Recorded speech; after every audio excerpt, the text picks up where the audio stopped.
الله الرحمن الرحيم الحمد لله رب العالمين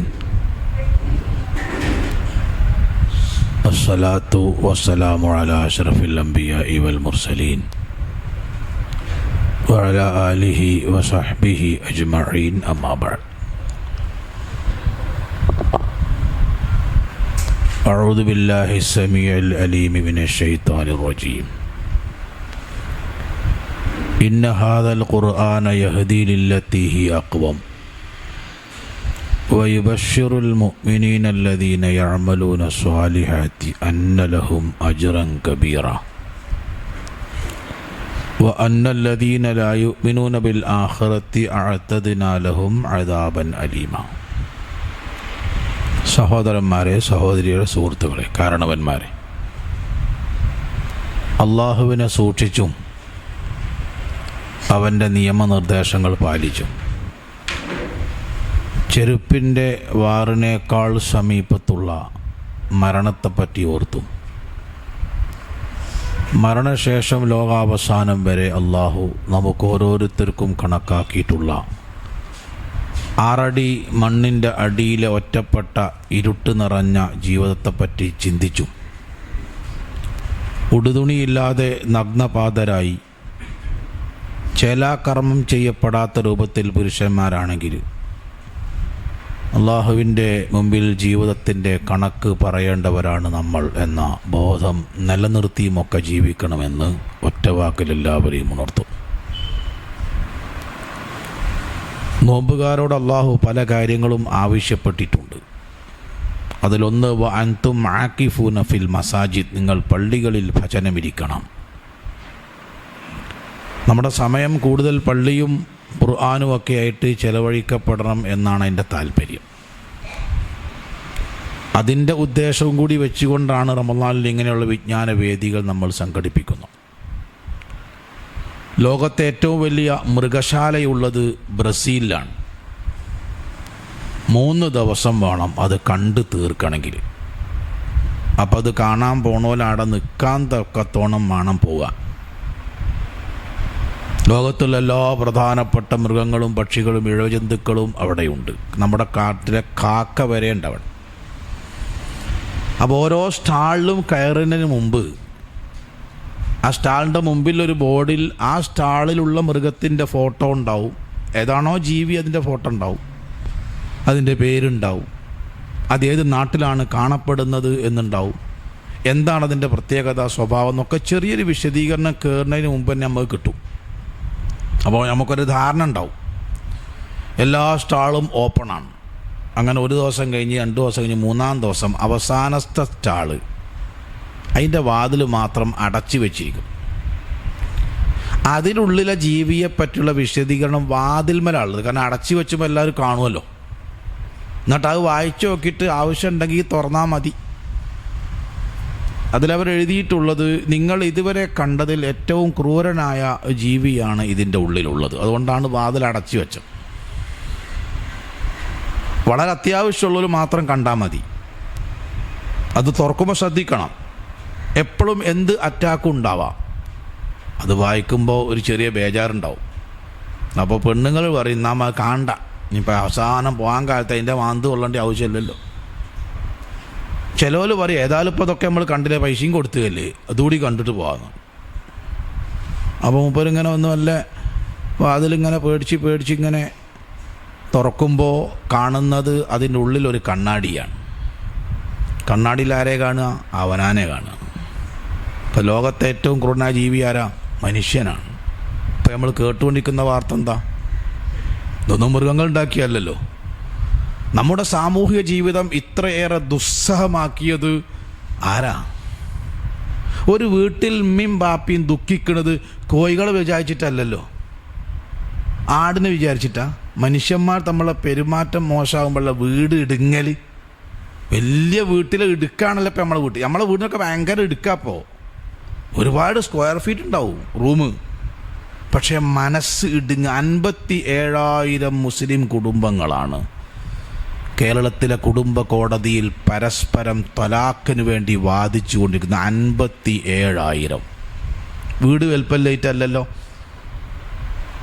വാഹനം ലേറ്റ് അല്ലല്ലോ, ഭക്ഷണം ലേറ്റ് അല്ലല്ലോ, വസ്ത്രം ലേറ്റ് അല്ലല്ലോ, വിദ്യാഭ്യാസവും ലേറ്റ് അല്ല. പക്ഷെ സ്വസ്ഥതയും സമാധാനവും ഇല്ല. എന്താ കാരണം? മനുഷ്യനാണ് കാരണം. വൃദ്ധസദനങ്ങളിലേക്ക് എറിയപ്പെടുന്ന മാതാപിതാക്കൾ ആടെ കൊണ്ടുപോയി ആക്കണത് ആരാ? ഞാൻ 2 ആഴ്ച മുമ്പ് ഒരുത്തനെ പെണ്ണ് കാണാൻ കൊണ്ടുപോയി. നമുക്ക് അതിലുള്ള ആകെ ലാഭം എന്താ വെച്ചാൽ കൊണ്ടുപോയി വെക്കണ ബദാമും അണ്ടിവരപ്പുമാണ്. ഒരു കെട്ടാക്കട്ടെ. അപ്പം ഞാൻ അവനോട് പറഞ്ഞു, ഇത് ചോദിക്കാനുള്ളതൊക്കെ ചോദിച്ചോളൂ, ഞാൻ അത് തിന്നാൻ സമയം വേണ്ട. അത് ചോദിച്ചത് ഇവനാട് കയറലും ഇറങ്ങലും കഴിഞ്ഞ് ഞാനൊരു വാർത്തയൊക്കെ എടുത്തിട്ടേ ഉള്ളൂ. അപ്പം ഞാൻ ചോദിച്ചു, ഓളെ കണ്ടോ? നിങ്ങൾ വണ്ടി കയറിയ. അപ്പം ഞാനൊരു പിടുത്തം ഭാര്യക്കാരൻ, അമ്മ എന്തോന്ന് കിട്ടണല്ലോ ഇത്. വണ്ടിന്ന് ചോദിച്ചാൽ എനിക്ക് എന്തേ പറ്റിയത്? എൻ്റെ മൗലവിക്ക് പെണ്ണും വേണ്ട പേടിയും വേണ്ട, നിങ്ങൾ ഇന്നൊന്ന് ഒഴിവാ, ഞാൻ എങ്ങനെ പോയിക്കോളാം, വേണ്ട, ഇങ്ങനെ എനിക്ക് അന്വേഷിക്കാൻ വേണ്ട, നിൻ്റെ ഡീറ്റെയിൽസൊക്കെ ഡിലീറ്റ് ആക്കി കളിയാം. ഞാൻ ചോദിച്ചു, എന്താടോ? ആ പെണ്ണ് 3 ചോദ്യമാണ് ചോദിച്ചത്. ഒന്നാമത്തെ ചോദ്യം എന്താ അറിയോ? വയസ്സായ അമ്മയും ബാപ്പിയും ഉണ്ടോന്നോ?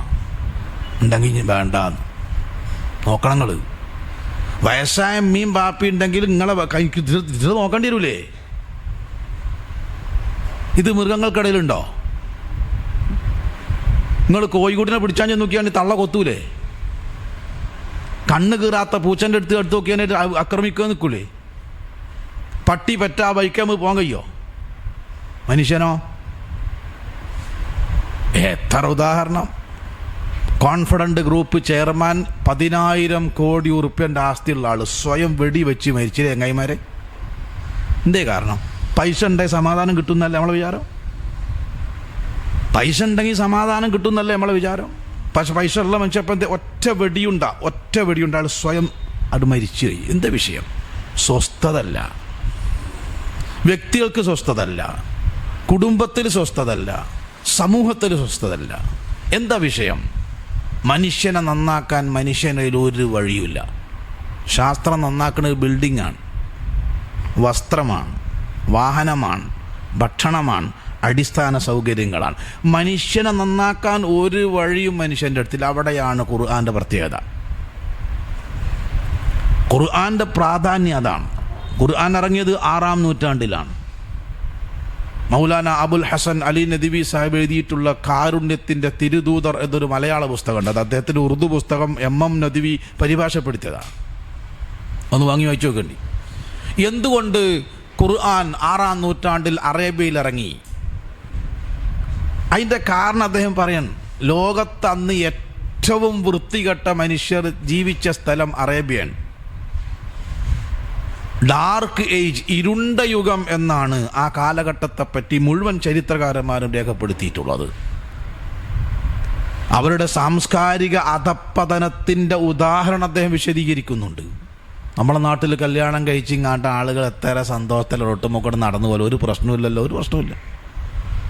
എന്നാൽ ഖുർആൻ ഇറങ്ങുന്ന ആ കാലഘട്ടത്തിൽ കല്യാണം കഴിച്ച ഒരു അറബി ഓൻ്റെ പെണ്ണുമായിട്ട് അങ്ങാടിയിൽ ഇറങ്ങിയാൽ എന്താ ഉണ്ടാവുക?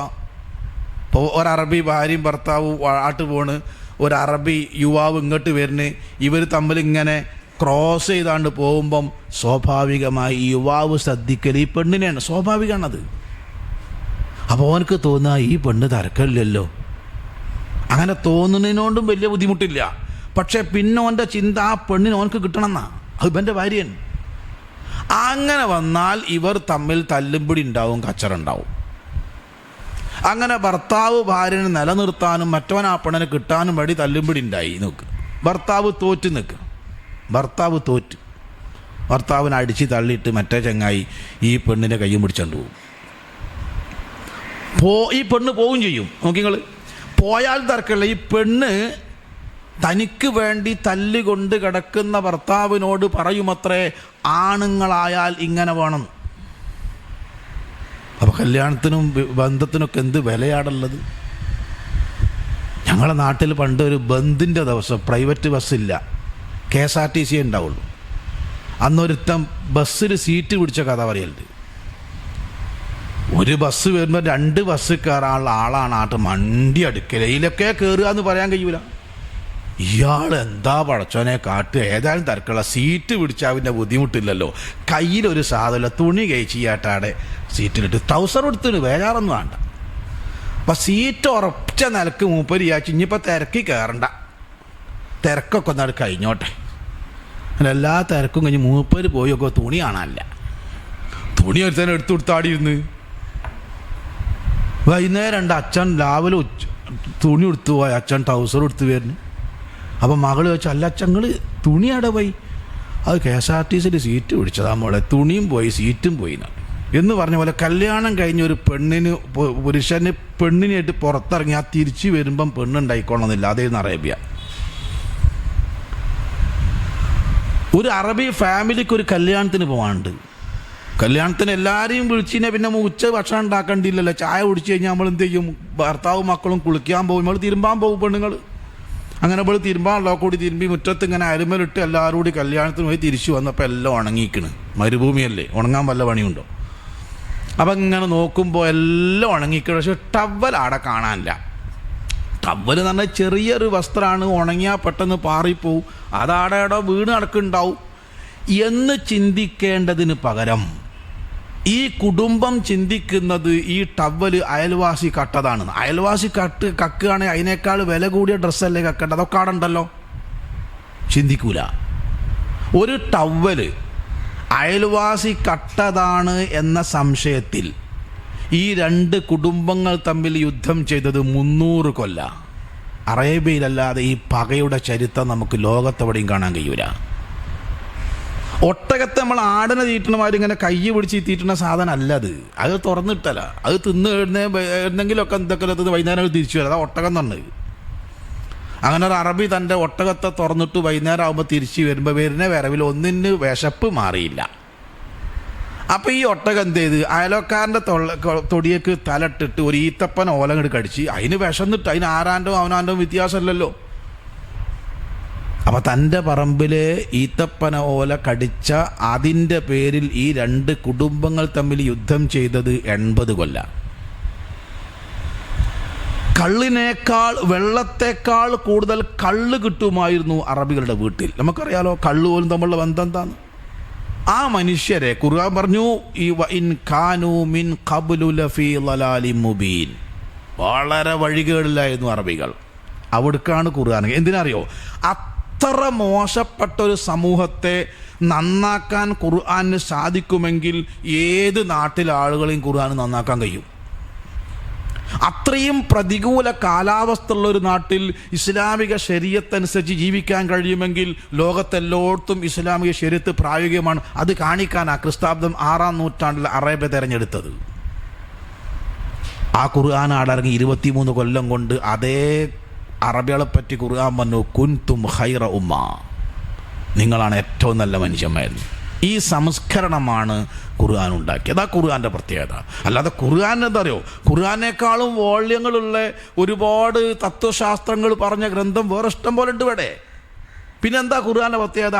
ഞാൻ എങ്ങനെ ജീവിക്കണം, എൻ്റെ വിശ്വാസം എന്തായിരിക്കണം, ഞാൻ എങ്ങനെയാണ് കല്യാണം കഴിക്കേണ്ടത്, ഞാൻ എങ്ങനെയാണ് കച്ചവടം നടത്തേണ്ടത്, ഇത് പ്രസവിച്ചത് മുതൽ മരിക്കുന്നത് വരെ മനുഷ്യൻ ഏതൊക്കെ മേഖലയിലൂടെ കടന്നു പോകും, അവിടെയൊക്കെ മനുഷ്യൻ ഏറ്റവും നന്നായി ഗൈഡൻസ് കൊടുക്കാൻ, നയിക്കാനും മുന്നോട്ട് ചലിപ്പിക്കുവാനും വഴി കാണിക്കാനും കഴിയുന്ന ഗ്രന്ഥ ഖുർആൻ മാത്രമേ ഉള്ളൂ.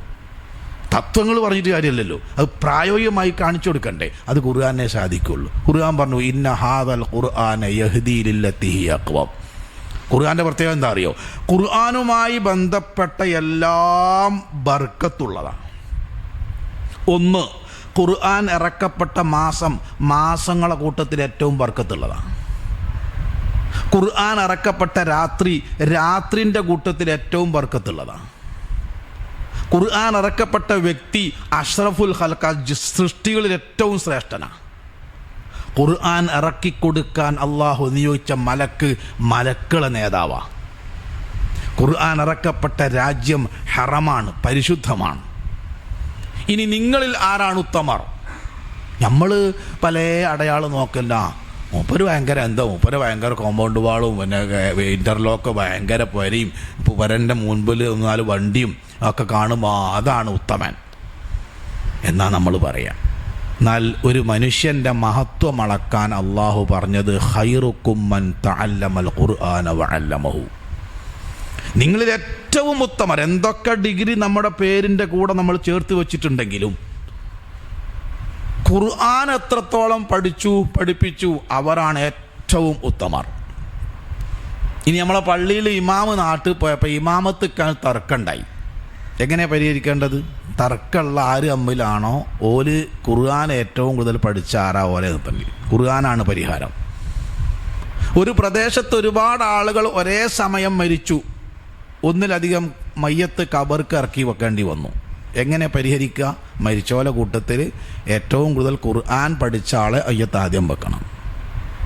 മഹത്വത്തിൻ്റെ അടയാളത് മാത്രമാണ്. ആ ഖുർആൻ നമ്മുടെ മുമ്പിൽ 2 കാര്യം വെച്ചു. ഒന്ന്, ഖുർആൻ നിങ്ങളെ ഏറ്റവും നല്ല വഴിയിലൂടെ മുന്നോട്ട് നയിക്കും. ഖുർആൻ അനുസരിച്ച് ജീവിച്ച വ്യക്തി ഏറ്റവും നല്ല വ്യക്തിയാവും. അതാണ് സംസ്കരണം എന്ന് പറഞ്ഞത്. ഖുർആൻ അനുസരിച്ച് ജീവിച്ച കുടുംബം ഏറ്റവും നല്ല കുടുംബമാവും. ഖുർആൻ അനുസരിച്ച് ജീവിച്ച സൊസൈറ്റി, സമൂഹം ഏറ്റവും നല്ല സൊസൈറ്റിയാവും, സമൂഹമാവും. 3 നമ്മുടെ ഒരു ഉദാഹരണമുണ്ട്. ഖുർആൻ നമ്മുടെ അനുസരിച്ചാണ് നമ്മൾ ജീവിക്കുന്നത് വെച്ചാൽ നമ്മളാണ് ഏറ്റവും നല്ല മനുഷ്യന്മാരാവുക. അബൂബക്കർ സിദ്ദീഖ് റളിയല്ലാഹു അൻഹു ആണ് ഇസ്ലാമിലേക്ക് കടന്നു വന്ന ആദ്യത്തെ പുരുഷൻ. അദ്ദേഹത്തിൻ്റെ സ്വഭാവം, അദ്ദേഹത്തിൻ്റെ പെരുമാറ്റവും ഹൃദ്യമായിരുന്നു. എന്നിട്ടും ശത്രുക്കൾ അദ്ദേഹത്തെ വല്ലാതെ ഉപദ്രവിച്ചപ്പോൾ മക്കയിൽ നിന്നൊന്ന് മാറി താമസിക്കാൻ ആഗ്രഹിച്ചു അദ്ദേഹം. ഇസ്ലാമിൻ്റെ ആദ്യകാലത്താണ്. അങ്ങനെ അത്യാവശ്യ സാധന സാമഗ്രികളൊക്കെ എടുത്ത് അദ്ദേഹം മക്ക വിടുകയാണ്. അപ്പോഴാണ് മക്കൻ്റെ പുറത്തേക്ക് എന്തിനോ ആവശ്യത്തിൽ പോയിട്ട് ഒരാൾ തിരിച്ചു വരുന്നേ. ജൂതനാണ്, ഇബ്നു ദുഗ്ന എന്നാ മൂപ്പരെ പേര്. ഇവർ തമ്മിൽ അവിടെ കണ്ടുമുട്ടി. അല്ലാതെ സാധാരണ പോക്കല്ലല്ലോ, ഇതപ്പോൾ കുറച്ച് കെട്ടുമാറാപ്പുമൊക്കെ ആയിട്ട്. അപ്പോൾ ഇബ്നു ദുഗ്നനോട് അബൂബക്കർ സിദ്ദീഖ് റളിയല്ലാഹു അൻഹു പറഞ്ഞു, ഞാനൊന്നും മക്കയിൽ നിന്നൊന്ന് മാറി താമസിക്കുകയാണ്. എന്തേ? മുസ്ലിം ആയതിൻ്റെ പേരിൽ വല്ലാതെ ഉപദ്രവം. ആര്? അന്നപോലത്തെ യൂതന്മാർ തന്നെ, വേറെ ആരാ എന്ന് പറഞ്ഞു. നിങ്ങളെക്കൊള്ള ഇടങ്ങറോണ്ടൊന്ന് മാറി താമസിക്കട്ടെ, ആവൂലത്. അപ്പം ഇബ്നു ദുഗ്ന പറഞ്ഞൊരു വാക്കുണ്ട്, അതാണ് ഇസ്ലാമിക് പേഴ്സണാലിറ്റി എന്ന് പറഞ്ഞത്. നിങ്ങൾക്ക് അങ്ങോട്ട് നടക്കിയ നിങ്ങൾക്ക് ഞാൻ സംരക്ഷണം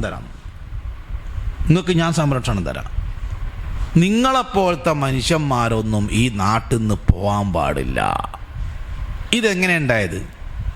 ഇന്ന് ഇന്ത്യയിലെ മുസ്ലിങ്ങൾ നേരിടുന്ന ഏറ്റവും വലിയ ഭീഷണി എന്താ? ഇവിടുന്ന് പോകേണ്ടി വരുമെന്നല്ലേ? അല്ലേ? നമ്മൾക്ക് ഈ നാട്ടിലെ ഹിന്ദുക്കളിട്ടൊരു പേരുണ്ട്, നിങ്ങൾക്കറിയോ? അതാണ് മഹാപിള്ളമാർ. അതാണ് വിളിക്കുന്നവനും കേൾക്കുന്നവനും ചെയ്യാത്ത കോലത്തിൽ മാപ്പിളായത്. ഇപ്പം പിന്നെ വിളിക്കുന്ന പറയില്ല, എന്താ എനിക്ക് മനസ്സിലായില്ല, വിളിക്കാനും മനസ്സിലായില്ല എന്താന്ന്. മഹാപിള്ളമാർ എന്ന് നമ്മളെ വിളിച്ചവരുടെ പിൻഗാമികൾ എന്തേ നമ്മളെ ഈ നാട്ടിൽ നിന്ന് പുറത്താക്കണം എന്ന് ആലോചനത്തെത്തിയത്? ഇസ്ലാമിക് പേഴ്സണാലിറ്റി എവിടെയുള്ളത്? അബൂബക്കർ സിദ്ദീഖ് റളിയല്ലാഹു അൻഹുവിന് സംരക്ഷണം കൊടുക്കാൻ തയ്യാറായ ഒരു ഇബ്നു ദുഗ്ന എന്തേ നമ്മളെ നാട്ടിലില്ലാത്തത്?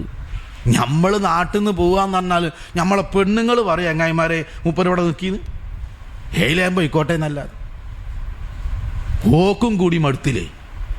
എന്താ വിഷയം? പേഴ്സണാലിറ്റി ഇല്ല. ഖുർആൻ ഉണ്ടാവും, ഹദീസ് ഉണ്ടാവും, മെമ്പർഷിപ്പ് ഉണ്ടാവും, പക്ഷെ ജീവിതത്തിൽ ഉണ്ടോ?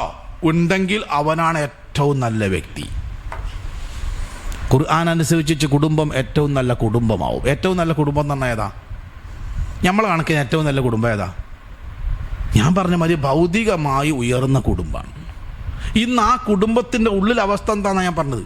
668 പെൺകുട്ടികളാണ് ഒറ്റ കൊല്ലം കൊണ്ട് മഹലിനെയും കുടുംബത്തെയും ധിക്കരിച്ച് അന്യപുരുഷൻ്റെ കൂടെ ഒളിച്ചോടി പോയിട്ടുള്ളത് കേരളത്തിൽ. അറിയോ നിങ്ങൾക്ക്? 2880 സ്ത്രീകളാണ് ഭർത്തൃവാദികൾ, ഭർത്താവുള്ള സ്ത്രീകളാണ്, ഭർത്താവ് ജീവിച്ചിരിക്കെ അന്യപുരുഷൻ്റെ കൂടെ ഒളിച്ചോടിപ്പോയിട്ടുള്ളത്. എന്തിൻ്റെ കുറവാണുള്ളത്? ഖുർആനിലെ വേറൊക്കെ ഉണ്ടാവും. എന്നാൽ ഖുർആനുള്ള കുടുംബമാണെങ്കിലോ ഇതൊന്നും വേണ്ട, ഭക്ഷണവും വേണ്ട, വസ്ത്രവും വേണ്ട, വാഹനം വേണ്ട, വീടും വലിപ്പമില്ല, പക്ഷേ ആ ജീവിതം ഏറ്റവും ഹൃദ്യം. അതിന് ഉദാഹരണമാണ് ഖദീജ റളിയല്ലാഹു അൻഹയും നബി സല്ലല്ലാഹു അലൈഹി വസല്ലം നയിച്ച കുടുംബജീവിതം. പ്രവാചകൻ്റെ വീടിൻ്റെ സ്ക്വയർ ഫീറ്റ് എത്രയാണ്? എത്ര സ്ക്വയർ ഫീറ്റാ? 12 വയസ്സായൊരു കുട്ടി പ്രവാചകൻ്റെ വീട്ടിൽ ചെന്ന് കൈ ഇങ്ങനെ ബന്ധിച്ചാൽ മുകളിൽ തട്ടും. ഒരു പുരൻ്റെ ഉയരാ പറഞ്ഞ് 12 വയസ്സായൊരു കുട്ടി ഇങ്ങനെ കൈ വെച്ചാൽ മോന്തായത്ത് തട്ടുക. ആ കുട്ടി തെക്ക് വടക്ക് കിടന്നാൽ തെക്കേ ഭാഗം തല തട്ടിയ വടക്കേ ഭാഗം കാലും തൊട്ട്. ഇപ്പം എത്ര സ്ക്വയർ ഫീറ്റ്? പ്രവാചകൻ്റെ വീടിൻ്റെ മുമ്പിലെ പോർച്ചിൽ പാർക്ക് ചെയ്ത വാഹനം ഏതാ മോഡല്? പ്രവാചകൻ ഏത് മോളിൽ കൊണ്ടുപോയിട്ട് ആ ബ്രാൻഡ് ഡ്രസ്സ് വാങ്ങിക്കൊടുത്തത്? ഏത് ഫാസ്റ്റ് ഫുഡ് കടയിൽ കൊണ്ടുപോയിട്ട് ആ ഷവായ വാങ്ങിക്കൊടുത്തത്? വർത്തക പ്രമുഖയായി പണക്കാരിയായി കടന്നു വന്ന ആദ്യത്തെ ഉമ്മ ഖദീജ റളിയല്ലാഹു അൻഹ. പ്രവാചകൻ്റെ തണ്ടം കൈ കിടന്ന് റമളാനിൽ മരിക്കുമ്പോൾ ഒരുപാട് സ്ഥലത്ത് തുന്നിയ വസ്ത്രാട്ടീനിയായി പൈസക്കാരിയായി കടന്നു വന്നതാ. എന്നിട്ടും എന്തേ പ്രവാചകൻ ഓടിപ്പോകാതെ പോയത്? ഇന്നത്തെ അവസ്ഥ എന്താ ആലോചിക്കും. എത്ര കഷ്ടപ്പെട്ട പ്രവാചകനോട് അവർ ജീവിച്ചത്. ഞാൻ 57 ആളെയും കൊണ്ട് ഹജ്ജിന് പോയ ആളാണ്. എനിക്ക് ഹജ്ജിൻ്റെ പൂതിയോട് കെട്ടുപോയതാന്ന് കൊല്ലം. ജീവിതം ഉണ്ടെങ്കിൽ ഞാൻ അമീറായി പോവില്ല, പൈസ ഉണ്ടേ പോകാന്നല്ലാതെ. ചീത്ത എത്തിങ്ങാനും ഞാൻ കേട്ടില്ല. പൈസ കൊടുത്ത് ചീത്ത വെക്കുക നമ്മൾ. ഇപ്പ് കുറഞ്ഞാൽ ചീത്ത എനിക്ക്, കൂടിയാലും ചീത്ത എനിക്ക്. ഞാൻ ചിലപ്പോൾ തിന്നാൻ എന്താണെന്ന് അറിയില്ലല്ലോ. അപ്പോൾ ഈ വരുന്ന പെണ്ണുങ്ങളൊക്കെ ഹജ്ജിൻ്റെ ക്ലാസ് എടുക്കും. മുന്നോട്ട് പറഞ്ഞ ഹിറാ ഗുഹയിൽ എന്തായാലും പോകണം. ഓൾക്ക് ഹജ്ജൊന്നും അല്ല പ്രശ്നം, ഹിറാ ഗുഹയാണ്. ഞാൻ പറഞ്ഞു അവിടെ എത്തട്ടെ, ഇവിടുന്ന് പോകാൻ കഴിയൂലല്ലോ. എത്തിയതിൻ്റെ പിറ്റേന്ന് അന്ന് രാത്രി തന്നെ പെണ്ണുങ്ങൾ ഒന്നായിട്ട് ചോറുന്നു എൻ്റെ അടുത്ത്. മൗലവി നാളെ രാവിലെ. ഞാൻ നേരം വെളുക്കട്ടെ, വല്ലാത്തൊരു ഇടങ്ങറിപ്പോയി. വണ്ടി ബുക്ക് ചെയ്ത് പൈസ പോകാൻ തിരക്കല്ലേ ചേച്ചി. പിറ്റേന്ന് ഭയങ്കര ഹാപ്പിയായിരുന്നു. സുബീസ്ക്ക് വെച്ച് കുളിയും നനയും വാപ്പിളും മുന്തിരിയും കുടിക്കാനുള്ള വെള്ളവും. കാരണം ഈ പൊട്ടത്തി പെണ്ണുങ്ങൾ വിചാരിച്ച ഗുഹ കീപ്പട്ടാണല്ലോ ഉണ്ടാകുക. ചാടുക കയറുക. അപ്പം കുടിക്കാൻ വെള്ളം അപ്പം കൊണ്ടുപോകണം. ഞാൻ മുണ്ടില്ല. വണ്ടി പോയി ഹിറാഗുവൻ്റെ താഴത്തുനിന്ന് മേപ്പെട്ട് നോക്കിയത് ഓർമ്മ. എന്തേ പൈസ കൊടുക്കണ്ട വണ്ടിക്ക്. ഒറ്റ കുട്ടി പോയില്ല, ഞാൻ മാത്രമാണ് പോയത്. ഈ ഹിറാഗുവയിലേക്ക് 3 കൊല്ലക്കാലം പ്രവാചകൻ ഭക്ഷണമായിട്ട് കയറി ഇറങ്ങിയ പെണ്ണിൻ്റെ പേരാ ഖദീജ റളിയല്ലാഹു അൻഹ. ഒരു മുറുമുറുപ്പുണ്ടായില്ല. ഞാൻ അതിൻ്റെ മുകളിൽ നിന്ന് ആലോചിച്ചൊരു സംഗതി, ഞാനേറ്റാണ് ഇവിടെ ഇരുന്നീനിയെങ്കിൽ പട്ടിണി കിടന്നാട് മരിക്കാന്നല്ല ഒരു തുള്ളി വെള്ളൻ്റെ പെണ്ണുങ്ങൾ കൊണ്ടുവരൂല. ഒരു ദിവസമൊക്കെ വരും വർത്താനം അറിയാൻ, പിന്നെ ആ ബൈക്കോല് വരില്ല. 3 കൊല്ലം അങ്ങക്കറിയോ? അവർ തമ്മിൽ നടത്തിയ കുടുംബജീവിതത്തിൻ്റെ മാധുര്യം അവിടെ നിന്നാ മനസ്സിലാവും നമുക്ക്. ഖദീജ റളിയല്ലാഹു അൻഹ ജീവിച്ചിരിക്കെ റസൂൽ സല്ലല്ലാഹു അലൈഹി വസല്ലമ മറ്റൊരു വിവാഹത്തെപ്പറ്റി ചിന്തിച്ചിട്ടില്ല. ഒന്നാമത്തെ പ്രത്യേകത. ചിന്തിക്കാൻ ഒരുപാട് വഴിയുണ്ടായിരുന്നു. തന്നേക്കാൾ 15 വയസ്സ് കൂടുതലാണ്. ഒരാവേശത്തിന് കെട്ടിപ്പോയതാണെങ്കിൽ സഹോദരന്മാരെ ഖേദിക്കും. അങ്ങനെ ഒരുത്തം കെട്ടി ഒഴിവാക്കിയല്ലോ ഇപ്പം നമ്മളെ കേരളത്തിൽ. കുറേ കാലം സോഷ്യൽ മീഡിയ കണ്ടില്ലായിരുന്നു. തന്നേക്കാൾ വയസ്സുള്ള പെണ്ണിനെ കെട്ടി ഇപ്പം എന്തായി കഴിയില്ലേ? എന്നാൽ റസൂൽ സല്ലല്ലാഹു അലൈഹി വസല്ലമ തന്നേക്കാൾ 15 വയസ്സ് കൂടുതലുള്ള, താൻ വിവാഹം കഴിക്കുന്നതിന് മുമ്പ് 1-2 വിവാഹം വേറെ കഴിച്ചിട്ടുള്ള, 1-2 കുട്ടികളുണ്ട് എന്ന് പോലും ചരിത്രം രേഖപ്പെടുത്തിയ ഒരു വിധവയെ കല്യാണം കഴിച്ച് അവർ മരിച്ച് 3 കൊല്ലം കഴിയണ വരെ. നാം മരിച്ചാൽ കെട്ടിയോ പിറ്റേന്ന് ഇല്ല. എന്താ കാരണം? അവർക്കിടയിൽ ഖുർആൻ ഉണ്ടായിരുന്നു. നമ്മളെ കുടുംബത്തിൻ്റെ അവസ്ഥ എന്താ?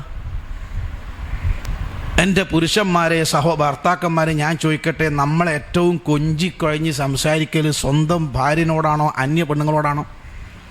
റമളാൻ നോറ്റ് ദേഷ്യം പിടിക്കതൊക്കെ കഴിഞ്ഞിട്ട് ആലോചിച്ചാൽ മതി. സഹോദരിമാരെ, നിങ്ങൾ ഏറ്റവും സന്തോഷത്തോടെ സംസാരിക്കൽ ഭർത്താവിനോടാണോ മീൻകാരനോടാണോ? ആലോചിച്ച് നോക്കി. മീൻകാരന് പോകാൻ കഴിയൂല, ഓനോണ്ട് ഇങ്ങോട്ട് പോയി ലിപ്പിച്ചിട്ട് ആ കൊലമേലൊത്താൻ കുത്തിരിക്കട്ടെ നോക്കണമെന്നല്ല. എന്താ കാര്യം? പരിശുദ്ധ ഖുർആനില്ല.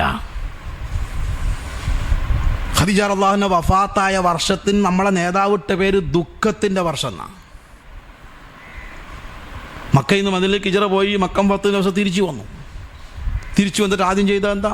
10 കൊല്ലം മുമ്പ് മരിച്ചു പോയ ആദ്യ ഭാര്യൻ്റെ കബറിങ്ങ് പോയിട്ട് ദീർഘമായി പ്രാർത്ഥിക്കുക ചെയ്തത്. തൻ്റെ വീട്ടിൽ എന്ത് വിശേഷപ്പെട്ട ഭക്ഷണം ഉണ്ടാക്കിയാലും മരണം വരെ ഒരു ഓഹരി ഖദീജ റളിയല്ലാഹുവിൻ്റെ കുടുംബക്കാർക്ക് റസൂൽ എത്തിച്ചു കൊടുക്കുന്നു. ഖുർആനാണ്. ഞങ്ങളുടെ നാട്ടിൽ ഭാര്യൻ്റെ വാപ്പൻ്റെ പേര് അമ്മോശൻ. ഇവിടെ അങ്ങനെയല്ല, അമ്മോശൻ. 1-ാമത്തെ കൊല്ലം മാത്രമേ അമ്മോശൻ എന്ന് വിളിക്കുകയുള്ളൂ.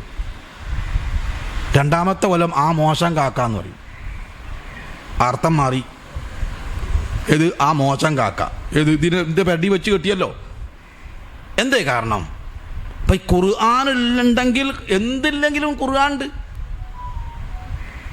നിങ്ങൾ നോക്കൂ, ഖൈബറിലെ കോട്ട, ജൂതന്മാരെ കോട്ടൻ്റെ വാതിൽ 20 അറബികൾക്ക് താങ്ങാൻ പറ്റാത്ത കനുള്ള സാധന.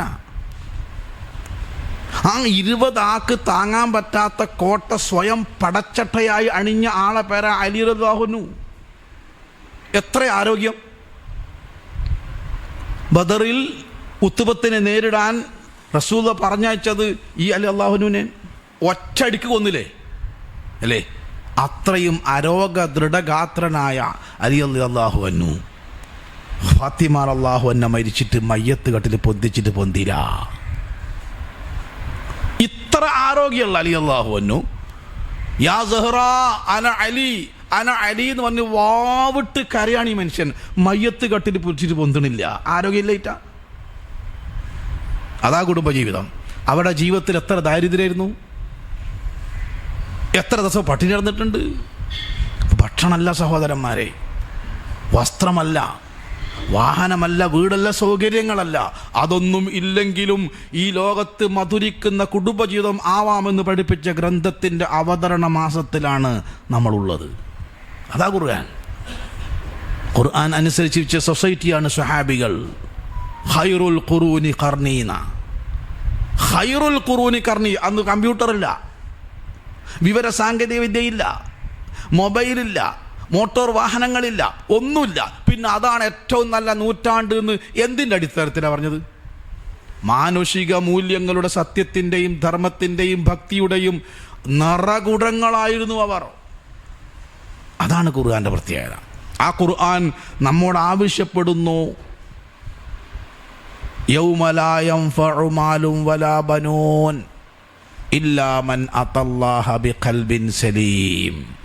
ഖുർആൻ ഇറങ്ങിയ മാസമാണ്. ഖുർആനുമായി നമ്മൾ കൂടുതൽ അടുക്കേണ്ട മാസമാണ്. ഖുർആനിലൂടെ നമ്മെ പുതുക്കി പണിയേണ്ട മാസമാണ്. എവിടൊക്കെ പുതുക്കണം എന്ന് അറിയങ്ങൾ? എവിടൊക്കെ പുതുക്കേണ്ടത്?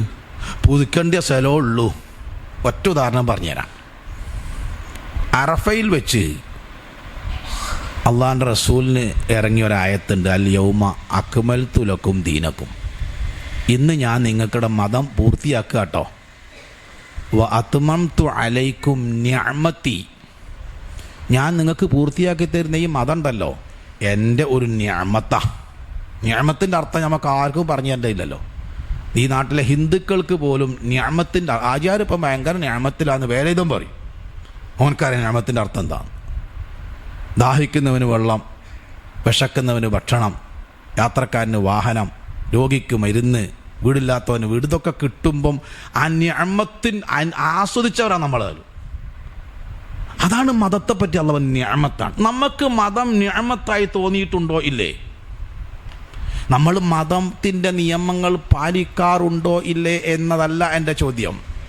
നമ്മൾക്ക് മതത്തിൻ്റെ ഒരു നിയമം നമ്മൾ പാലിക്കുമ്പോൾ, അള്ളാഹ് ചെയ്യാൻ പറഞ്ഞൊരു കാര്യം ചെയ്യുമ്പോൾ, ചെയ്യാൻ പാടില്ല എന്ന് പറഞ്ഞൊരു കാര്യം ചെയ്യാതെ മാറി നിൽക്കുമ്പോൾ, ദാഹിക്കുന്നവൻ വെള്ളം കിട്ടിയ സന്തോഷം, വിശക്കുമ്പം ഭക്ഷണം കിട്ടിയ സന്തോഷം, ആ സന്തോഷത്തോടെയാണോ നമ്മൾ ചെയ്യാറുള്ളത്? അല്ല. എന്താ ഇപ്പോൾ കാട്ടുക? ഞാൻ എൻ്റെ മുമ്പിൽ ഖുർആൻ പഠിക്കാനിരിക്കുന്നൊരു പെൺകുട്ടി, ഖുർആൻ പഠിക്കുന്ന ഇസ്ലാമിക ഡ്രസ്സ് അനുസരിച്ചായിരിക്കണത്. അവളെ കുടുംബത്തിൽ നിക്കാഹുണ്ട് അന്ന് അസറിന് ഒരു ഓഡിറ്റോറിയത്തിൽ. ഞാനാണ് നിക്കാഹ് എന്ന് ഓൾക്കും അറിയില്ല, ഇവളെ ബന്ധുവാണ് അവിടെ എന്ന് എനിക്കും അറിയില്ല. അങ്ങനെ ഞാൻ ഈ ക്ലാസ്സൊക്കെ കഴിഞ്ഞ് 4 മണിക്ക് ഓഡിറ്റോറിയത്തിൽ ചെന്ന് നിക്കാഹിൻ്റെ സദസ്സിൽ വെച്ച് ഈ പെൺകുട്ടിയെ കണ്ടപ്പോൾ എനിക്ക് മനസ്സിലായില്ല. നിങ്ങൾക്ക് മനസ്സിലായില്ല എന്നേക്കൊണ്ട്. ഇപ്പോൾ അത്രയും ഡ്രസ്സ് വ്യത്യാസമുണ്ട്. ഈ പെൺകുട്ടി രാവിലെ ഖുർആൻ ക്ലാസ്സിനിട്ട വേഷമല്ല. അപ്പം ഏത് വേഷത്തോടാ താല്പര്യം? ഏത് വേഷം ധരിക്കുന്നു എന്നതല്ല. നിന്റെ ഭാര്യ എന്താ പർദ്ദ ധരിക്കാൻ കാരണം? മൗലവിൻ്റെ ഭാര്യയായിപ്പോയില്ലേ. നോക്കൂ നിങ്ങൾ, ഈ കുട്ടീനെ എനിക്ക് കണ്ടിട്ട് മനസ്സിലായില്ല. ഇതാണ് നിഅമത്തായിട്ടല്ല. എന്താപ്പ കാട്ടാ, ഖുർആൻ ക്ലാസ്സിന് പോകുമ്പോൾ അങ്ങനെ ഇട്ടാ ഞാൻ മൂപ്പരെന്താ വിചാരിക്കുക? അപ്പം ഏതിനോടാ താല്പര്യം പരിശോധിച്ചു. റമദാൻ്റെ 19-ാം തീയതി കഴിഞ്ഞ വ്യാഴാഴ്ച നോമ്പ് തുടങ്ങിയ തൊട്ട് മുമ്പുള്ള വെള്ളിയാഴ്ച പള്ളിയിൽ നിന്ന് ഇങ്ങനെ അന്തം വിട്ട് കുത്തിരിക്കുമ്പോൾ കുത്തു പറയണ മൗലവി പറഞ്ഞ സഹോദരന്മാരെ മിക്കവാറും വ്യാഴാഴ്ച നോമ്പ് ഒരു ബലി എന്താണെന്നറിയ ഒരു ബലി അവൻ വലിച്ചു. പിന്നെ അവൻ്റെ ഉറക്കും പോയി, ഒക്കെ പോയി. അതുവരെ ഓരോ ചെറിയൊരു മയക്കൊക്കെ ഉണ്ടായിനി അവൻ. ഇതായിട്ട് കേട്ടോടുകൂടി നോമ്പ് തലേ കയറിയണില്ലേ. എന്തേ? ഒന്നുമില്ല, എന്താപ്പ കാട്ടുക അല്ലോ. നോൽമ്പ് പോൽക്കും. ഓൻ പറയാ എത്ര പെട്ടെന്നാ കൊല്ലം പോണയില്ലേ. കൊല്ലം പോണ വേജാറൊന്നും അല്ലേ. അത് ഷേബാലും ഉണ്ടായി, മുണ്ടിയില്ലല്ലോ വർത്താനം. എന്താ കാരണം? ഭക്ഷണം കഴിക്കാൻ മുണ്ടാൻ കഴിയും. അത് പറയാൻ പറ്റുമോ? പറ്റൂല. നോൽമ്പ് നോൽക്കും. നിഅമത്താണോ? അല്ല, നിർവഹിക്കാൻ. ഇബാദത്ത് നിർവഹണത്തിൽ നിന്ന് ആസ്വാദനത്തിലേക്ക് വരണം. അതാ സംസ്കരണത്തിൻ്റെ 1-ാമത്തെ പടി. ഞാൻ അതിൻ്റെ കൂടുതൽ വിശദീകരണം ഇപ്പോൾ പറയില്ല. ആസ്വദിക്കുകയാണോ നിർവഹിക്കുകയാണോ? നമ്മൾ നിർവഹിക്കുമ്പോൾ മടുക്കും. ആസ്വദിച്ചാലോ മടുക്കൂല. എൻ്റെ പുരത്തൊരു കാര്യം വരട്ടെ. ഞാൻ ഒരു സാധനം വെച്ചോടത്തുണ്ടാവില്ല. കട്ടറ് നഖം മുറിച്ചുമ്പം കണ്ട് പിന്നെ മൂപ്പരെ കാണാൻ ഭാഗ്യം ഉണ്ടാവില്ല. പെന്ന് ഞാൻ എൻ്റെ ബെഡിൻ്റെ അടിയിൽ വെക്കല. കാരണം അല്ല ഞാൻ പെന്നുണ്ടാവില്ല, മൂടി മാത്രം ഉണ്ടാവും. മൂടി ആവശ്യമല്ലല്ലോ. ഏടെ ഈ പെന്ന് ആരടുത്ത്? ഞങ്ങളാരും എടുത്തില്ല. പിന്നെ പെന്നെ ഒറ്റ നടന്നു പോയതാ എന്തോ അറിയില്ല. കത്തി ഇല്ല. പിന്ന് ഇപ്പോൾ മെസ്സേജ് വന്നാ നിങ്ങൾ പിന്ന് വാങ്ങണം കേട്ടോ എന്ന്. എപ്പം വാങ്ങിയിട്ടും കാര്യമല്ല, ഉണ്ടാവില്ല. എന്നാൽ മുസാബ് വെച്ചോടുത്ത് ഉണ്ടാവുമല്ലോ. നിങ്ങൾ ആലോചിച്ച് നോക്കി. എന്താ കാരണം? എന്തിനാ അപ്പം എൻ്റെ എടുത്ത് ബുദ്ധിമുട്ടാകണേ. മുസാബ് കൂടിയിരിക്കലിന് വെച്ച മുസാബ് ഞാൻ 8 കൊല്ലം കഴിഞ്ഞ് അടങ്ങ്. അതെന്താ? അന്ന് വെച്ചതാ. ഒരു കുട്ടി അറിയാതെയും കൂടി എടുത്തുകൊണ്ട്. എന്താ കാരണം? ഖുർആനെടുക്കുക, ഉറങ്ങുക. നിങ്ങൾ എടുത്ത് വെച്ച് നോക്കിയാൽ 2 പേജ് ഓതി പിന്നെത്ര തീരാണ്ട് നോക്കൽ തുടങ്ങും. എന്നിട്ട് ഇങ്ങനെ ഉറക്കൂക്കി അതിലില്ലാത്ത വിളിച്ചു അറിയും. മൊബൈൽ എടുത്തു കൊടുത്താലോ? ആലോചിക്ക്. ഞാൻ എൻ്റെ മക്കൾ ഉറങ്ങി പുതപ്പിട്ട് മൂടിയാലും എല്ലാം പുതപ്പ് നീക്കി ഉറങ്ങുക തന്നെ എനിക്ക് വിശ്വാസമില്ല. കാരണം ചിലപ്പോൾ അതിൻ്റെ ഉള്ളിൽ ഇതിങ്ങനെ ഉണ്ടാവും. ആസ്വദിക്കുകയാണ് നമ്മൾ. ഇബാദത്ത് നിർവഹിക്കുകയാണ്. സഹാബികൾ ഇബാദത്ത് ആസ്വദിച്ചതാ. ഇതാണ് ഉണ്ടാവേണ്ട മാറ്റം.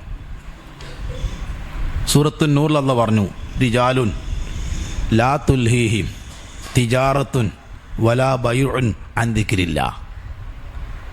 ഒന്നും തടസ്സമല്ല, നമുക്കൊക്കെ തടസ്സമാണ്. ബാങ്ക് എപ്പോൾ വിളിച്ചെന്ന് വെച്ചാൽ മതി. സ്വഹാബികൾ മുഴുവൻ പള്ളിയിലടത്തും. ഓൾക്ക് കച്ചവടവും തടസ്സമല്ല, കൊടുക്കൽ വാങ്ങലും തടസ്സമല്ല. നമുക്കോ മുഴുവൻ തടസ്സമാണ്. കാരണം എന്താ? നിർവഹിക്കുകയാണ്. നിങ്ങൾ ആലോചിച്ച് നോക്കി. സുബീക്ക് പള്ളിയിൽ വന്നാൽ ഒരു മഹലിൽ എല്ലാവരും ഉണ്ടാകുന്ന സമയം രാത്രിയല്ലേ സഹോദരന്മാർ? അപ്പോൾ ഒരു മഹലിൽ ഏറ്റവും കൂടുതൽ നമസ്കരിക്കാൻ ആളുണ്ടാണ്ട് സുബീക്കല്ലേ? 98% കേരളത്തിലെ പള്ളിയിൽ ഏറ്റവും കുറച്ച് ആളുണ്ടായാലെപ്പോഴാ? സുബീക്കല്ലേ? എന്താ വിഷയം? രാത്രി മുഴുവൻ നിസ്കരിച്ച കൂലി കിട്ടുമെന്ന് അറിയാത്തതുകൊണ്ടാണോ? അല്ല, ഉറപ്പില്ല, മനസ്സിനാകെ ഇല്ല, താല്പര്യമല്ല. എന്നാൽ ചിലപ്പോൾ എൻ്റെ വീട്ടിൽ നിന്ന് എൻ്റെ മക്കൾ ചോദിക്കും, ഉപ്പ നിങ്ങൾ കോഴിക്കോട് ആ ഭാഗത്ത് എവിടെയെങ്കിലും ഖുർആൻ ക്ലാസ് ഉണ്ടോ? ഞാൻ വിചാരിച്ചു മക്കൾ നന്നായി പോയോ. അപ്പം ഞാൻ ഇല്ലെങ്കിലും ഒന്ന് ഉണ്ടാക്കും. കാരണം 2 അക്ഷരം കേട്ടോട്ടെ. ആണ്ട് പന്നിയങ്കര ഭാഗത്ത് എന്നാൽ ഞങ്ങളും പോകുന്നുണ്ട് കേട്ടോ. ഓഹോ, ഞാൻ സാധാരണ ബസ്സിലാണ് പോവുക. എന്നാൽ പിന്നെ അത് കാർ എടുക്കാം, കാരണം എല്ലാവരും ഉണ്ടല്ലേ. അങ്ങനെ വീട്ടിൽ നിന്ന് ഇറങ്ങി പൂവാട്ടം പത്തത്ത് ഇതിലങ്ങട്ട് ആട്ട് ഇടുക ഹൈലൈറ്റ് മാളിൽ. അപ്പം നിങ്ങൾ കേട്ടാ ഞങ്ങളവിടെ ഇറക്കുക, വരുമ്പോൾ എടുത്ത് കൊണ്ടുവരിക. ഖുർആൻ പഠിക്കാൻ വന്നത് അവിടെ ഒരു സാരിക്ക് ഒരു സാരി ഫ്രീ. ഇതെങ്ങനെയോ വിവരം അവിടെ കിട്ടീന്. ഇതേ പെണ്ണുങ്ങൾ കുടുംബം എപ്പോഴാ ജുമാക്കത്തിന് സഹോദരന്മാരെ ആദ്യത്തെ സമയത്തെത്തിയാൽ ഒരൊട്ടകത്തിന് അർത്ഥ കൂലി കിട്ടുമെന്ന് അറിയാനിട്ടാ. 33 കിലോമീറ്ററിൻ്റെ വീട്ടിൽ നിന്ന് ഹൈലൈറ്റ് 33 കിലോമീറ്റർ ഉണ്ട്. അവിടെയുള്ള ഒരു ഓഫർ എത്ര പെട്ടെന്ന് എൻ്റെ വീട്ടിലെത്തിയത്. എന്നിട്ട് അതിന് വെളുന്ത് അങ്ങ് ഖുർആൻ ക്ലാസ് ഉണ്ടോ അലേക്ക്. അവനവൻ്റെ വീട്ടിൽ പള്ളിയിൽ വെള്ളിയാഴ്ച ഇന്ന് ഞാൻ രാവിലെ പോയിട്ട് എനിക്ക് ആ ഒട്ടകത്തിൻ്റെ കൂലി ഞാൻ 30 കൊല്ലമായി കുത്തുപറണ്. ഞാൻ പറഞ്ഞ കുത്തുപറ പള്ളിയിൽ ഒട്ടകം കിട്ടല് നിൽക്കാ. ഞാൻ കോഴിക്കോട് ജില്ലയിലാ, 30 കൊല്ലമായി കണ്ണൂർ ജില്ലയിലാ. ഏത് പള്ളിയിൽ കുത്തുപേറ്റാലും ആദ്യത്തെ ഒട്ടകം എൻ്റെ പോക്കറ്റിലുണ്ടാകുക. നാട്ടുകാരെപ്പോഴാണ് വരിക? രണ്ടാമത്തെ കുത്തുപ തുടങ്ങിയാലും ഉണ്ടാകും. ഇങ്ങനെ വന്നിങ്ങനെ ഏന്തി വെക്കണം. അവനടുത്ത് ഇറങ്ങിയില്ലല്ലേ. വളരുകയാണോ തളരുകയാണോ? എവിടെ മാറ്റം വേണ്ടത്? എന്താ കാര്യം? നിർവഹിക്കുകയാണ്. നബി സല്ലല്ലാഹു അലൈഹി വസല്ലം വാങ്ങ് വിളിക്കാൻ പറഞ്ഞില്ല. എങ്ങനെയാ? ബിലാലേ വാങ്ങ് കൊടുത്താ ആട് കഴിഞ്ഞാൽ അതാട് കഴിഞ്ഞിട്ടല്ല എന്നിയല്ല 89 പെണ്ണുങ്ങളില്ല വേടെത്താഞ്ഞുള്ള ആയിട്ടുള്ള തിന്നുപോവും. ഇതൊന്നും പറഞ്ഞില്ലല്ലോ. എന്താ പറഞ്ഞ വാക്ക്? അരിഹനായ ബിലാൽ. ബിലാലെ ഞങ്ങളെ മനസ്സിന് കുളിർമ കൊണ്ടാന്നാ. ബാങ്ക് വിളിക്കുന്നല്ല പറയാ, ബാങ്ക് കേൾക്കുമ്പോൾ ഒരു കുളിർമ. ഞമ്മക്ക് സുബിയാങ്ക് കേൾക്കുമ്പോൾ കുളിർമ ഉണ്ടായി ഏത്തപ്പാ കടന്നിട്ടോള്ളു അങ്ങനെയാണായി. സഹോദരന്മാരെ, അല്ലാഹു സുബ്ഹാനഹു വ തആല ഒന്നാം ആകാശത്തേക്ക് വരുന്നു എല്ലാ ദിവസവും അന്ത്യയാമത്തിൽ. അറിയാത്ത ആരാള് നിങ്ങൾ പറയും? ഏതായി പടച്ചോന്നറിയ നിങ്ങൾ? നമ്മൾ പണ്ടൊക്കെ ബാങ്കിൽ പോയാൽ 1,00,000 ഉറുപ്യ എടുത്ത് എണ്ണണമെങ്കിൽ എത്ര അങ്ങനത്തെ ഓളൊരു 3 വട്ടം എണ്ണി. അതിപ്പം 3/4 മണിക്കൂറായി. നിങ്ങളൊന്ന് എണ്ണിക്കാളി. ഓനും കുടുങ്ങി. ഇപ്പോഴോ 1,00,000 ഉണ്ടോ? എണ്ണി നോക്കുമ്പോൾ കറക്റ്റാ. മെഷീൻ വന്നു ഇപ്പല്ലേ. അതിനേക്കാൾ സ്പീഡിൽ എണ്ണുന്ന മെഷീൻ കണ്ടുപിടിച്ചാലും ആ മെഷീൻ വെച്ച് നിങ്ങൾ എണ്ണിയാലും ഇൻ തഅദ്ദു നിഅമത്തല്ലാഹി ലാ തുഹ്സുഹാ. അള്ളാഹിൻ്റെ അനുഗ്രഹം എണ്ണി കണക്കാക്കാൻ കഴിയൂല. അത്രയും അനുഗ്രഹം തന്ന റബ്ബ് അന്ത്യയാമത്തിൽ ആകാശത്ത് വന്നിട്ട് എന്താ ചോദിക്കണമെന്നറിയോ?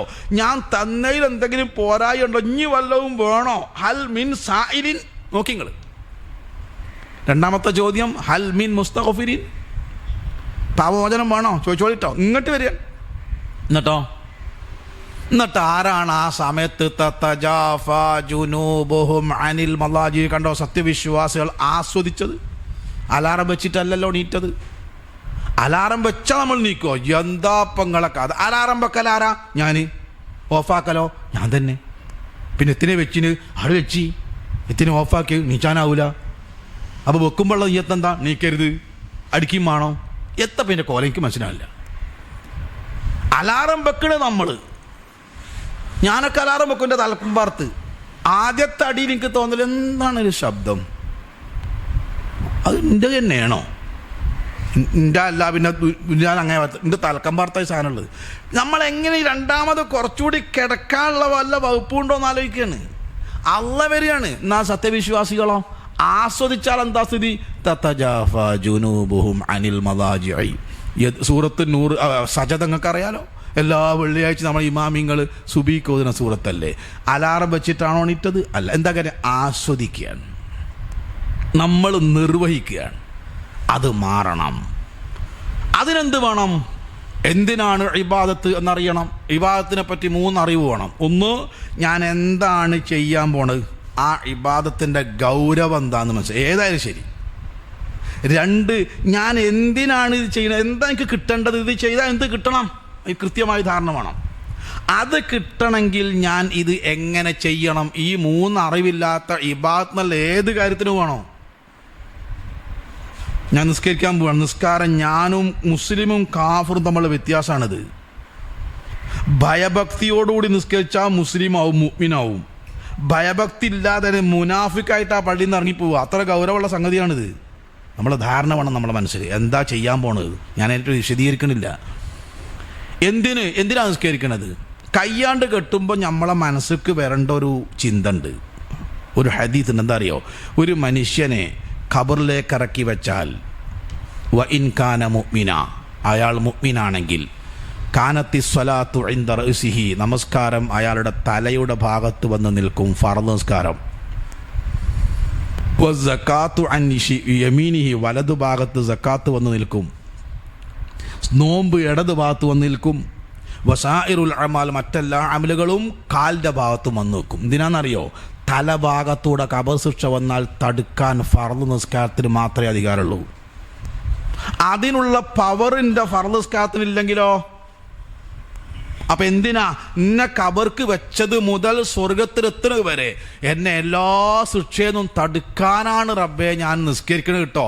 ആ കോലത്തിൽ ഇത് നിർവഹിക്കാനുള്ള ഒരു തൗഫീഖ് എനിക്ക് തരണം കേട്ടോ എന്ന ദുആയും തേട്ടും ദൃഢനിശ്ചയും അങ്ങനെ മനസ്സിനെ നിസ്കാരത്തിൽ പിടിച്ചു നിർത്തണം. അപ്പോൾ അതാ എന്തിനാന്ന് മനസ്സിലാക്കണം. വസ്സക്കാത്തു അൻ യമീനിഹി, വലത് ഭാഗത്ത് വന്ന് നിൽക്കൽ നോമ്പല്ല, നിസ്കാരമല്ല. നിസ്കാരം കഴിഞ്ഞാൽ സക്കാത്ത. നമ്മൾ സാധാരണ നിസ്കാരം നോമ്പ് എന്നാ പറയാ. ഖുർആനിൽ എവിടെയും അങ്ങനെ പറഞ്ഞില്ല. നിസ്കാരത്തോട് ചേർത്ത് അള്ളാഹ് പറഞ്ഞത് സക്കാത്തിനാ. അത് കൊടുത്തിണെങ്കിൽ അത് കൊടുക്കാത്തവരെ പറ്റി ഖുർആൻ പറഞ്ഞത് മുശ്രിക്ക്ന്നാ. വൈലുൽ ലിൽ മുശ്രിക്കീൻ അല്ലദീന ലാ യുതൂന സക്കാത്ത. സക്കാത്ത് കൊടുക്കാത്തവനെ ഖുർആൻ വിളിച്ച പേര് മുശ്രിക്ക്ന്നാ. വലത് ഭാഗത്തൂടെ ഖബർ ശിക്ഷ വരുമ്പോൾ നിസ്കാരം തടുക്കൂല, നോമ്പ് തടുക്കൂല, ഹജ്ജ് തടുക്കൂല, സക്കാത്തെ തടുക്കൂ. സക്കാത്ത് കൊടുക്കാൻ അർഹത ഉണ്ട് കൊടുത്തിണെങ്കിൽ മാത്രം. അപ്പോൾ സക്കാത്ത് കൊടുക്കണം എന്തിനാ? അതിന് കഴിച്ചിലാണല്ലോ വയ്യ നോക്കേണ്ടി. ഇടത് ഭാഗത്ത് നോമ്പ്, നോമ്പിന് ഇടത് ഭാഗത്തൂടെ ഖബർ ശിക്ഷ വരുമ്പം തടുക്കാൻ നോമ്പിനെ അധികാരമുള്ളൂ. വസായിറുൽ അമാൽ, സുന്നത്ത് നിസ്കാരം, കുടുംബം ചേർക്കൽ, ഹജ്ജ്, ഉംറ, ഖുർആനോത്ത്, സദഖ, അതൊക്കെ കാലിൻ്റെ ഭാഗത്തൂടെ ഖബർ ശിക്ഷ വരുമ്പോൾ തടുക്കും. അത് ആ ഉദ്ദേശം നമ്മുടെ മനസ്സിലുണ്ടാവണം അത് ചെയ്യുമ്പോൾ. അപ്പം ആ ലക്ഷ്യം കിട്ടാൻ എങ്ങനെ ചെയ്യണം? അത് ആ രൂപത്തിൽ എല്ലാ കാര്യം ചെയ്യണം. അപ്പം ഞാൻ സൂചിപ്പിച്ചത്രേ ഉള്ളൂ, ഇബാദത്ത് ആസ്വദിക്കണം, നിർവഹണത്തിൽ നിന്ന് ആസ്വാദനത്തിലേക്ക് വരണം. അപ്പം അത് എത്ര ചെയ്താലും മതിയാവില്ല. എത്രയേ ഉദാഹരണം നമ്മുടെ മുമ്പിലുണ്ട്, എത്ര ചരിത്രം നമ്മൾ കേട്ടിട്ടുണ്ട് സഹോദരന്മാരെ. അപ്പോൾ ഒന്നാമത്തെ മാറ്റം നമ്മിലുണ്ടാവേണ്ടത് അള്ളാഹുവിന് ചെയ്യുന്ന ഇബാദത്ത് ആസ്വദിക്കണം. അതിൻ്റെ എങ്ങനെയോ ആട്ട് പടച്ചു വെക്കുകയല്ല, ആസ്വദിക്കുക. അത് എനിക്ക് ഇന്നത് കിട്ടാനാണ് ഞാൻ ഈ ചെയ്യണത്, അതിന്നത് കിട്ടും, അതിനിന്ന രൂപത്തിൽ അത് ചെയ്യണം. അതിൻ്റെ എല്ലാ നിയമങ്ങളും പാലിച്ച് പുലർത്തി അത് വളരെ ഭംഗിയായി. മുഅദ് റളിയല്ലാഹുവിനെ റസൂൽ പഠിപ്പിച്ചൊരു പ്രാർത്ഥന ഉണ്ടല്ലോ, നമസ്കാര ശേഷം യാന്ത്രികമായി പറഞ്ഞു പോകുന്നൊരു പ്രാർത്ഥന, അല്ലാഹുമ്മ അഇന്നി അലാ ദിക്രിക വശുക്രിക വഹുസ്നി ഇബാദത്തിക്. നിനക്ക് ഞാൻ ചെയ്യുന്ന ഇബാദത്ത് ഏറ്റവും ഭംഗി. എന്തിനാ? എനിക്കിതിൻ്റെ എല്ലാ ഫലവും കിട്ടണം, ഇതുകൊണ്ട് കിട്ടേണ്ട എല്ലാ പ്രതിഫലവും എനിക്ക് കിട്ടണം, അതിന് ഭംഗിയാക്കണം. വേണ്ട, അതെന്താ? അത് ആസ്വദിക്കുകയാണ്. അതിൻ്റെ യഥാർത്ഥ ഉദ്ദേശം മനസ്സിലാക്കി ചെയ്യണം. അപ്പം അതിൻ്റെ എല്ലാ കാര്യം ശ്രദ്ധിക്കും. എന്തോ കാട്ടി കൂട്ടും. ആദ്യത്തെ ദിവസമൊക്കെ കുറേ ആളുണ്ടാവും, പിന്നെ അങ്ങനെ കുറഞ്ഞ് ഇപ്പം നമ്മൾ പള്ളി ഇഞ്ഞ് കുറയാൻ തുടങ്ങും. ആദ്യത്തെ ദിവസം തിരക്കിപ്പില്ലല്ലോ. എന്താ കാരണം? നിർവഹിക്കുകയാണ്. എന്നാൽ മദീനത്തെ പള്ളിയിലോ ഓരോ ദിവസം ആൾ കൂടി വന്ന് അവസാനത്തെ 10 പള്ളിൻ്റെ പുറത്തേക്ക് തന്നെ പോയില്ല, ആസ്വദിക്കുകയാണ്. ലിക്കുല്ലി ഉമ്മത്തിൻ അമീൻ, എല്ലാ സമുദായത്തിനും ഓരോ വിശ്വസ്തന്മാരുണ്ട്. അമീനു ഹാദിഹിൽ ഉമ്മ അബൂ ഉബൈദ, എൻ്റെ സമുദായത്തിലെ വിശ്വസ്തനാണ് അബൂ ഉബൈദ എന്ന് റസൂൽ പറഞ്ഞ അബൂ ഉബൈദ റളിയല്ലാഹു അൻഹു ഒരിക്കൽ പ്രവാചകൻ്റെ വീട്ടിൽ ചെന്ന് താമസിച്ചു. പ്രവാചകൻ്റെ രാത്രി ഇബാദത്തിനെ പറ്റി പഠിക്കാൻ പോയതാണ്. റസൂലുള്ളാഹി സ്വല്ലല്ലാഹു അലൈഹി വസല്ലം 2-2.5 മണിക്കെണീറ്റ് അല്ലാഹു അക്ബർ തഹജ്ജുദ്. ഈ സാധു പോയിട്ട് അതിൻ്റെ ബേക്കിൽ കയ്യെട്ടിയായിട്ട് പിറ്റേന്ന് ഇദ്ദേഹം പറയാതെ ഒരു കൊടുക്കൽ ഞാൻ കൊടുങ്ങാൻ ബാക്കിയില്ല. എന്താണ്? റസൂൽ അൽബക്കറാണ് തുടങ്ങി. അൽബക്കർ ഇപ്പോൾ നമ്മൾ പള്ളിയിൽ തുടങ്ങൽ അൽബക്കർ തന്നെ. ഒരു 5-10 ആയത്തിൻ്റെ അപ്പുറം പോകില്ല എന്ന് നമ്മൾ നേരത്തെ തന്നെ പറഞ്ഞു വെച്ചു. ഓനക്ക് നിശ്ചണ്ട്, ഓനക്ക് ആരോഗ്യത്തിന് താല്പര്യം ഉണ്ടാവുമല്ലോ. അൽബക്കറ തീരുമ്പോഴെങ്കിലും റുക്കൂ ചെയ്യും എന്ന് ഞാൻ പ്രതീക്ഷിച്ചു. 1-ാമത്തെ റക്അത്ത്. അൽബക്കറ തീർന്ന് 2 ജുസും 4 പേജുവാ, 4 കടലാസുവാ. ആലിമ്രാൻ്റെ മുകളിൽ കൂടെ നിസായ്ക്കൊരു ചാട്ടം. അദ്ദേഹം പറഞ്ഞു, ഞാൻ അപ്പം ഒന്നിങ്ങനെ ചെരിഞ്ഞ് നിന്ന് കാരണം കാലുവേദന തുടങ്ങി. റസൂലുള്ളാ നിസാ തീരുമ്പോഴെങ്കിലും റുക്കൂ ചെയ്യും എന്ന് ഞാൻ പ്രതീക്ഷിച്ചു. നിസാ തീർന്നപ്പം ആലിമ്രാൽക്ക് വേക്കോട്ട് ചാടി. 2 ചാട്ടം, ഒന്ന് മുന്നോട്ട് ഒന്ന് വേക്കോട്ട്. 5.5 ജുസുകറ്റായി 1-ാമത്തെ റക്അത്ത്. നിങ്ങൾക്ക് അങ്ങനെ ഒരു പൾസ്കാർ എന്ന് രാത്രി നിർത്താൻ ധൈര്യം ഉണ്ടോ? പിന്നെ മൂത്രമൊഴിക്കാനൊരു കുട്ടി പള്ളിയിൽ കയറൂല, കേൾക്കൽ പിന്നല്ലേ. എൻ്റെ ചങ്ങായിയെ മെഞ്ഞാന്ന് ഞാനവിടെ തറാവീക്ക് കയറി, മനുഷ്യനെ കൊല്ലണം, ചമ്പക്കുത്ത് കയറരുത് കേട്ടോ, എന്താ ആസ്വദിച്ചതാ. നമ്മളോ നമ്മൾ നിർവഹിക്കുകയാണ്. അത് ഓനെ നിർത്തുമ്പോൾ തന്നെ പറയും ഇത്ര സമയം. പണ്ട് നമ്മളെ നാട്ടിലേക്ക് ഈ ബീഹാറിൽ നിന്നൊക്കെ ഇമാമിങ്ങൾ വന്നൊരു കാലമാണ്. അന്ന് മർക്കസുദ്ദഅവയിലാണ് ഇവരൊക്കെ താമസിച്ചിരുന്നത്. അന്ന് സംഘടന ഒന്നാ. ഓരോരുത്തർ കമ്മിറ്റിക്കാർ വന്ന് ഓരോന്നിനെ പിടിച്ചുകൊണ്ടുപോകും. അപ്പോൾ ഞാൻ അഹ്ല റമദാൻ പ്രസംഗിക്കാൻ പോയിട്ട് ഒരു ബീഹാറിനെ കിട്ടി. ആകെ അത്ര വലുപ്പമുള്ളൂ. നല്ലോണം നോക്കണം കാണണമെങ്കിൽ. പക്ഷേ അള്ളാൻ്റെ അനുഗ്രഹം കൊണ്ട് ആ നാട്ടിൽ ആർക്കും ഉറുദു അറിയില്ല. ഇബനു മലയാളം ആദ്യമായിട്ട് കേരളത്തിൽ വരുന്നേ തന്നെ. അപ്പോൾ ഓലിങ്ങനെ ചിരിക്കും. ചിരിയൊക്കെ എല്ലാ ഭാഷയിലും ഒന്നാണല്ലോ. അപ്പോൾ ഈ അന്നത്തെ സമയം അനുസരിച്ച് 7:15 ഇശാ ബാങ്ക് കൊടുക്കുക. അപ്പോൾ 8:30 പിന്നെ എന്ത് ചെയ്യണം, ഇശാ തുടങ്ങി 9:15 ഇശാവും തറാവിയും അവസാനിപ്പിക്കണം. ഇത് ഇവനോട് എങ്ങനെ പറയേണ്ടതെന്ന് വിളിക്കിച്ചല്ല, ഉറുദുവിൽ പറയണല്ലത്. അപ്പോൾ ആരോ ഇവരോട് പറഞ്ഞ് കൂളിമാട് 2 കൊല്ലം ഗൾഫിലുണ്ടായിരുന്നു, തോടാ ഉറുദു മാറും. എനിക്കൊരു തോടി അറിയില്ല. ഓല് ക്ലാസ്സിനല്ല കാത്തിക്കണ ഈ തോടക്ക. ഞാനവിടെ ചെന്നാട് സെക്രട്ടറി പറഞ്ഞു, മൗലവി ഇത് കുത്തിരിക്കൽ 8 ദിവസമായി കുത്തിരിക്കണ്, ചപ്പാത്തിയായിട്ട് കൊടുക്കുക, അങ്ങോട്ട് പോരുക. കാരണം ഓനെന്തോ ചോദിച്ചാൽ ഞാനും കൊടുക്കും, ഓനും കൊടുക്കും. ഏതായാലും തിരക്കുള്ള നിങ്ങൾ ഇന്നത്തെ സമയം അനുസരിച്ച് 7:30 പിന്നെ നിസ്കാരം തുടങ്ങിയിട്ട് 8:15 അവസാനിപ്പിക്കണം എന്നൊന്ന് പറഞ്ഞാൽ ഇനിയിപ്പോൾ അഹ്ല റമദാൻ ക്ലാസ് ഇല്ലെങ്കിൽ തിരക്കല്ലേ എന്ന് പറഞ്ഞു. അപ്പോൾ ഞാൻ പറഞ്ഞു ഈ കാല് എങ്ങനെയാണ് പറയാമെന്ന് എനിക്കറിയില്ല, അത് ഇപ്പോഴും അറിയില്ല. അപ്പോൾ നമ്മളെ നിസ്കാരം എത്ര 3/4 മണിക്കൂർ എല്ലാം കൂടി ഉരുക്കിണ്ടാക്കി അതിലെങ്ങാനും കൂടി അതിൻ്റെ ശേഷം ഒരു ക്ലാസ്സൊക്കെ ഇത് എത്താപ്പം ഇനിയിപ്പോൾ ക്ലാസ് അല്ല കമ്മല ഏതാപ്പം മൗലവി സമയത്ത് കയറിയെന്ന്. എന്താ കാര്യം? നിർവഹിക്കുകയാണ് സഹോദരന്മാരെ, ആസ്വദിക്കല്ല. ഏതും അങ്ങനെ തന്നെ. ആസ്വദിക്കുകയാണോ മടുക്കൂല, നിർവഹിക്കുകയാണോ മടുക്കും. ഇതാണ് ഒന്നാമത്തെ സംസ്കരണത്തെ പറ്റി എനിക്ക് പറയാം. അത് മാറ്റം നമ്മിലുണ്ടാവണം. ഒന്ന്. രണ്ടാമത്തത്, അള്ളാഹു കാണുന്നു, അവൻ അറിയുന്നു, അവൻ്റെ തൃപ്തി. അതാണ് നമ്മളെ നന്മ ചെയ്യിപ്പിക്കേണ്ടതും തിന്മയും തടുക്കേണ്ടതും. ഇന്ന് നമ്മളെ തടുക്കുന്നത് ജനങ്ങളാ. ജീവിക്കണത് തന്നെ ഓലെന്താ വിചാരിക്കുക. ഈ കോഴിക്കോട് ജില്ലയിൽ ഓമശ്ശേരി ശാന്തി എന്ന് പറഞ്ഞൊരു ഹോസ്പിറ്റലുണ്ട്. പറയാനുള്ളതാണ് പടച്ചോനായിട്ട് പോയി നോക്കി നിങ്ങൾ. കോഴിക്കോട് ജില്ലയിൽ മുഴുവൻ പെണ്ണുങ്ങളും പറയല അവിടെ നിന്നിട്ട് അവിടെ അടുക്കാൻ വയ്യ പെണ്ണുങ്ങളുണ്ട്. അപ്പോൾ ഏതെങ്കിലുമൊക്കെ നമ്മളെ കുടുംബത്തിലുള്ള ഏതെങ്കിലുമൊക്കെ പെണ്ണ് മാസത്തിലൊരിക്കലെങ്കിലും അവിടെ പോയി പറയാതെക്കൂലല്ലോ. ഈ പ്രസവിച്ചാൽ ആദ്യം പെണ്ണുങ്ങളാണ് ഇവരറിയുക. അപ്പം എന്നോട് പറയും, ഓക്കെ മറ്റേ റസാക്കിൻ്റെ പെണ്ണ് പ്രസവിച്ചിന് കേട്ടോ. എന്തേ ഇപ്പോൾ ശാന്തിയിലല്ല, നമുക്ക് ആടെ പോയി കണ്ടാലേ പുറേ പോവാതെ ചെയ്യും. എളുപ്പപ്പണി അപ്പോൾ പറഞ്ഞു തന്നെ. ഒരാഴ്ച കുട്ടി പ്രസവിച്ചാൽ പോയി കാണിൽ ഈമാങ്കാര്യത്തിൽ 1ാമത്തെ ആയിട്ടാണ്. അത് പോയില്ല എന്നാണ് കച്ചറാവും. ഇതായിക്കോട്ടെ പോവാ. അങ്ങനെ എല്ലാവരും കൂടി എടുത്ത് എല്ലാവരും കാറിൽ കയറി കുട്ടിനെ കാണാൻ പോവല്ലേ. പോണ പോക്കിൽ കൂളിമാട് അങ്ങാടിയിൽ നിന്ന് പിന്നെ ഒന്നുമില്ലാതെ അവിടെ ചെന്നാൽ ഓലെന്താ വിചാരിക്കുക. അപ്പം എന്താ നീന്തറായ കാണാം. 80 ഉറുപ്യ കിലോന് അന്ന് 3 കായ്. ഇതും കൊണ്ടാടി ചെന്ന് ഇതും കൊണ്ടാടി ചെന്നാൽ ഓലെന്താ വിചാരിക്കുക. കൂലി ഇട്ടു ചങ്ങായിമാരെ ഇതിന് നിങ്ങൾ പറയും. അങ്ങനെ 3 കിലോ 324 240 പോയി. അപ്പോൾ ഒരു 5-8 കായ് കാണാൻ മാത്രമുണ്ട്. ഇത് കൊണ്ടുവന്നപ്പോൾ ഇത് മാത്രമായിട്ട് എങ്ങനെയാണ് കൊണ്ടുപോകുക, ഓലെന്താ വിചാരിക്കുക. ഞാൻ ചോദിച്ചെന്താ കോയിമുട എത്ര വേണം, ഒരു 10 വാങ്ങുള്ളൂ. 70 പോയി. എന്നിട്ട് 2 അടിച്ചെന്ന് ഞാൻ എൻ്റെ കണ്ണുകൊണ്ട് കണ്ട സംഗതി എന്താ നിങ്ങൾ. ഇതുമായിട്ട് ആ പ്രസവിച്ച റൂമക്കാട് ചെന്നപ്പോൾ വെള് കിടക്കുന്ന കട്ടിൻ്റെ അടിയിൽ ഒരു 10-50 കിലോ നീന്തറയക്ക, ഒരു പീടിയ തുടങ്ങാൻ മാത്രമുള്ള കോയിമുടി. നോക്കിങ്ങൾ, ഇത് ആർക്ക് വേണ്ടിയിട്ട്? അള്ളാൻ്റെ പൊരുത്തത്തിനല്ലല്ലോ. ഞാനെന്ത് ചെയ്ത് കഴുകി വെച്ച കുറച്ച് മുന്തിരിണ്ട്, അത് എന്തോന്ന് കിട്ടണമല്ലോ. പൈസ മുഴുവൻ പോയില്ലേ. ജനങ്ങൾക്ക് വേണ്ടി നന്മ ചെയ്യുന്ന എനിക്ക് ഉമ്മാരെ നാട്ട് അടിച്ചുകൂടിയോ എന്ന് ചോദിക്കില്ല നിങ്ങൾ. എന്താ കാരണം? ഉമ്മാരത്തെ മനുഷ്യന്മാർ കാണുള്ളൂ. ജനങ്ങൾക്ക് വേണ്ടിയല്ലേ നന്മ ചെയ്യുന്നതും തിന്മ ചെയ്യാതിരിക്കുന്നതും. ഞാൻ എന്തുകൊണ്ട് കോഴിക്കോട് ടൗണിൽ 12 സിനിമകളുണ്ട് എനിക്കറിയാം. അങ്ങോട്ട് പോകാനുള്ള എല്ലാ ഊടുവഴിയും എനിക്കറിയാം. പടച്ചോൻ സഹായിച്ചിട്ട് ടിക്കറ്റ് എടുക്കാനുള്ള പൈസൻ്റെ അടുത്തുണ്ട്. പക്ഷേ ഒറ്റ സിനിമകളും ഞാൻ പോകില്ല. എന്താ കാര്യം എന്നറിയോ? 12 ലേണിംഗ് ക്ലാസ് ഉണ്ട് എനിക്ക് കോഴിക്കോട്. അതിലേതെങ്കിലും ഞാൻ എൻ്റെ അടുത്തിന് മുമ്പ് നിങ്ങൾ വിവരം അറിയും. കൂളിമാട് കുത്തിരിക്കണ്.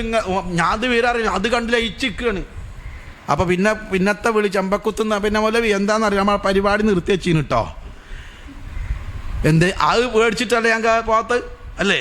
ഞാൻ എൻ്റെ മൊബൈലിൽ ട്രെയിനിൽ പോകുമ്പോൾ അതേ സിനിമ കാണണമല്ലോ. എന്താ കാണുന്നത്? ജനങ്ങൾ കാണൂലല്ലോ. ആരെയാ പേടി? മാറണം, അള്ളാനെ പേടിക്കണം.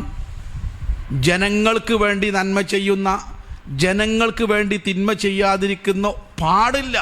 നമ്മൾ ചെയ്യുന്നത് അള്ളാഹ്ക്ക് വേണ്ടിയാവണം. ജനങ്ങളെ വെറുപ്പ് വിചാരിച്ചിട്ട് ഇന്ന് വിവാഹരംഗത്തെ മുഴുവൻ മാമാങ്കം ഉണ്ടായത് ജനങ്ങൾക്ക് വേണ്ടിയാ. അത് നമ്മളായിട്ടായി ചെയ്യുന്ന ഓലെന്താ വിചാരിക്കുക? എന്താ മക്കളെ കൂടി പറഞ്ഞപ്പോൾ എന്താ കാട്ടുക? പടക്കം പൊട്ടിക്കണ്, മൈലാഞ്ചി കല്യാണം ഉണ്ടാക്കണ്, ഡ്രസ് കോഡ് ഉണ്ടാക്കണ്. ചേന്നമംഗല്ലൂരിൽ ഒരു പീടിയ ഉദ്ഘാടനം ചെയ്തു 2 മാസം മുമ്പ്. എന്താ പീടിയമ്മൽ എഴുതിയെന്ന് അറിയങ്ങൾ? പുയ്യാപ്പളിൻ്റെയും പുതിയണ്ണിൻ്റെയും ഡ്രസ്സ് വാടകയ്ക്ക് കൊടുക്കുന്നു. ഉളുപ്പ് വേണ്ട മനുഷ്യന്. അവനാണ്ടുള്ള തുണിയും കുപ്പായം വാടകയ്ക്ക് എടുക്കി. ഞാൻ ചോദിച്ചു, പെണ്ണുങ്ങളെ വാടകയ്ക്ക് കൊടുക്കുമോ ചോദിച്ചാലോട്? ആലോചിക്ക്. ആർക്ക് വേണ്ടി? ഈ ചങ്ങായിട്ട കുപ്പായ ഓൻ്റെതല്ല പങ്കെടുത്ത എല്ലാവർക്കും അറിയില്ലേ? ഈ ചെരുപ്പ് ഞാൻ വേറെ എടുത്തെൻ്റെ അട്ടെങ്കിൽ ഓൻ്റെ മുമ്പിൽ ഞാൻ എങ്ങനെ നിൽക്കുങ്ങളെന്ന് ആലോചിച്ച് നോക്കിയാണ്. എവിടുന്നുണ്ടായി? ജനങ്ങൾ പടക്കം പൊട്ടിക്കണില്ലേ? എങ്ങനെ? എല്ലാവരും ചെയ്യുന്നു, നമ്മൾ ചെയ്യും. അള്ള പറഞ്ഞിനോ? ഇല്ല. എൻ്റെ മോൻ്റെ നിക്കാഹ് നടന്നു കഴിഞ്ഞ ഡിസംബർ 27-ന്. തലേന്ന് 2 ദിവസം മുമ്പ് ഞാൻ എൻ്റെ ഫാമിലി ഗ്രൂപ്പിലിട്ടു, തലേന്ന് രാത്രി എൻ്റെ വീട്ടിൽ ഒരു പരിപാടി ഉണ്ടാവില്ല. അടിങ്ങോട്ട് വീണില്ല എന്നേ. ചിലത് ഇങ്ങനായിട്ട് പോയിന്. ചിലത് എന്തിന്? ഒരു കുട്ടിയും വരണ്ട, ഒരു തുള്ളി വെള്ളവും ഞാൻ തരൂല അറിഞ്ഞു. എൻ്റെ പെങ്ങന്മാരുണ്ട്, ഉളുപ്പുണ്ട് എനിക്ക്, അത്ര ഉളുപ്പേ ഉള്ളൂ പറഞ്ഞു. ഞാൻ എൻ്റെ വാപ്പൻ്റെ ആണ്ട് കഴിച്ചില്ലല്ലോ. എന്താ കാരണം? അത് റസൂലും ചെയ്യാത്തതുകൊണ്ട്. അവൻ വന്ന് നിന്ന് പോലെ തന്നെയല്ലേ, അതും വന്ന് ഭക്ഷണം കഴിച്ച പോലെ തന്നെയല്ലേ. അള്ളി റസൂലും പഠിപ്പിച്ചിനോ? ഇല്ല. എന്നാ വേണ്ട. അതിൻ്റെ പേരിൽ നിങ്ങൾ നിൽക്കാനും വന്നു കൊടുക്കില്ല, പങ്കെടുക്കണ്ടറിഞ്ഞു. ഞാൻ എനിക്ക് ഒരാൾ സഹായിച്ചാൽ എൻ്റെ മോനെ നിൽക്കാൻ ഞാൻ നടത്തിയത്. എനിക്ക് എന്തിനാ മൗലവിൻ്റെ ആവശ്യം? അള്ളും റസൂലും ചെയ്തത് മാത്രം അപ്പോഴേ ഈമാനാവുള്ളൂ. ഇതെല്ലാം ഇങ്ങോട്ട് വാരി. നിങ്ങൾക്കറിയാം, കണ്ണൂർ ജില്ലയിൽ ഒരു വീട്ടിൽ കല്യാണം നടക്കുകയാണ്. പുയ്യാപ്പള വന്ന സന്തോഷം കൊണ്ട് ആ വീട്ടുകാരൻ പടക്കം പൊട്ടിച്ചു. എനിക്ക് പറയേണ്ടത് എങ്ങനെയാണെന്നല്ല, കുട്ടീനെ എൻ്റെ കണ്ണുകൊണ്ട് കണ്ടതാ. 26 ദിവസം പ്രായമായൊരു കുട്ടി ഇപ്പോഴും കണ്ണും പൂട്ടില്ല, തൊള്ളയും പൂട്ടില്ല. ഉമ്മമാരെ നിങ്ങൾ ചിന്തിക്ക്, പ്രസവിച്ചോലങ്ങളൊക്കെ. 26 ദിവസം പ്രായമായൊരു കുട്ടി 8 മാസമായി. ആ കുട്ടി കണ്ണും പൂട്ടില്ല, തൊള്ളയും പൂട്ടില്ല. ആ പടക്കം പൊട്ടി ഞെട്ടിപ്പോയതാ. ആലോചിക്ക്, മുസ്ലിമിൻ്റെ കല്യാണമാണോ അത്? ആണോ? എത്ര റുപ്യാണ് സഹോദരന്മാരെ ധൂർത്തും പൊങ്ങച്ചുമായിട്ട്. എന്താ? ജനങ്ങൾ അങ്ങനെയാണ്. അവിടെ ഉള്ളതിനേക്കാളും കൂടുതൽ ഇവിടെ ആണോ? ഓല കല്യാണത്തെക്കാളും നല്ല കല്യാണം. ആർക്ക് വേണ്ടി? ജനങ്ങൾക്ക് വേണ്ടി. ആർക്ക് വേണ്ടിയാ ജീവിക്കേണ്ടത്? ആർക്ക് വേണ്ടിയാ ജീവിക്കേണ്ടത്? ഇന്ന സ്വലാത്തി വനുസുക്കി വമഹിയായ വമമാത്തി ലില്ലാഹി റബ്ബിൽ ആലമീൻ. അള്ളാഹ്ക്ക് വേണ്ടി. അള്ളാൻ റസൂൽ കാണിച്ചെന്നതുപോലെ അവിടെ നിൽക്കാൻ കഴിയണം എല്ലാ വിഷയത്തിലും. മുആദ് റളിയല്ലാഹു അൻഹു വലിയ പണ്ഡിതനായിരുന്നു. കർമ്മശാസ്ത്രം നിങ്ങൾക്ക് എന്തെങ്കിലും സംശയം ഉണ്ടെങ്കിൽ എന്നോട് ചോദിക്കണ്ടട്ടോ, മുആദിനോട് ചോദിച്ചോളി എന്ന് പറഞ്ഞാൽ അള്ളാൻ റസൂലാ. അല്ലെങ്കിൽ നിങ്ങൾ റസൂല ജീവിച്ചിരിക്കുന്ന കാലഘട്ടത്തിൽ നിങ്ങൾക്ക് എന്തെങ്കിലും സംശയം ഉണ്ടോ? ഓനോട് ചോദിച്ചാൽ എന്താ അറിവ്. ക്ലാസ് വളരെ ഹൃദ്യമായിരുന്നു.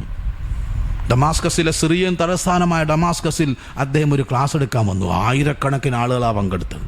മണിക്കൂറുകളോളം ചോദ്യോത്തരം ഉണ്ടായി. എല്ലാവരെയും വയറ് നിറഞ്ഞു ഇൽമിനെ കൊണ്ട്. എല്ലാവരും പോയി, ഒരാൾ മാത്രമാണ് ഇരിക്കുന്നു. അദ്ദേഹം എല്ലാവരും പോയതിന് ശേഷം പറഞ്ഞു, മുആദേ, ഞാൻ താങ്കളെ സ്നേഹിക്കുന്നു. അത് പറയാൻ അത്രയും സമയം കാത്തുന്നത്. ഒരുപാട് കാലമായി കാണണമെന്ന് ആഗ്രഹം, കണ്ടില്ല, എന്നാ കണ്ടത്. ഞാൻ താങ്കളെ സ്നേഹിക്കുന്നു. എടുത്ത വായിക്കും മുആദ് റളിയല്ലാഹുവിൻ്റെ ചോദ്യം, അലില്ലാഹി, അള്ളാഹുവിന് വേണ്ടിയാണോ ഈ സ്നേഹം? അതെ.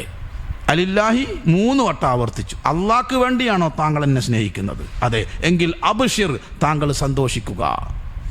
ഇന്നി സമഅ്തു റസൂലുള്ളാഹി സ്വല്ലല്ലാഹു അലൈഹി വസല്ലം യഖൂൽ, അള്ളാഹുവിൻ്റെ റസൂൽ പറയുന്നത് ഞാൻ കേട്ടിട്ടുണ്ട്.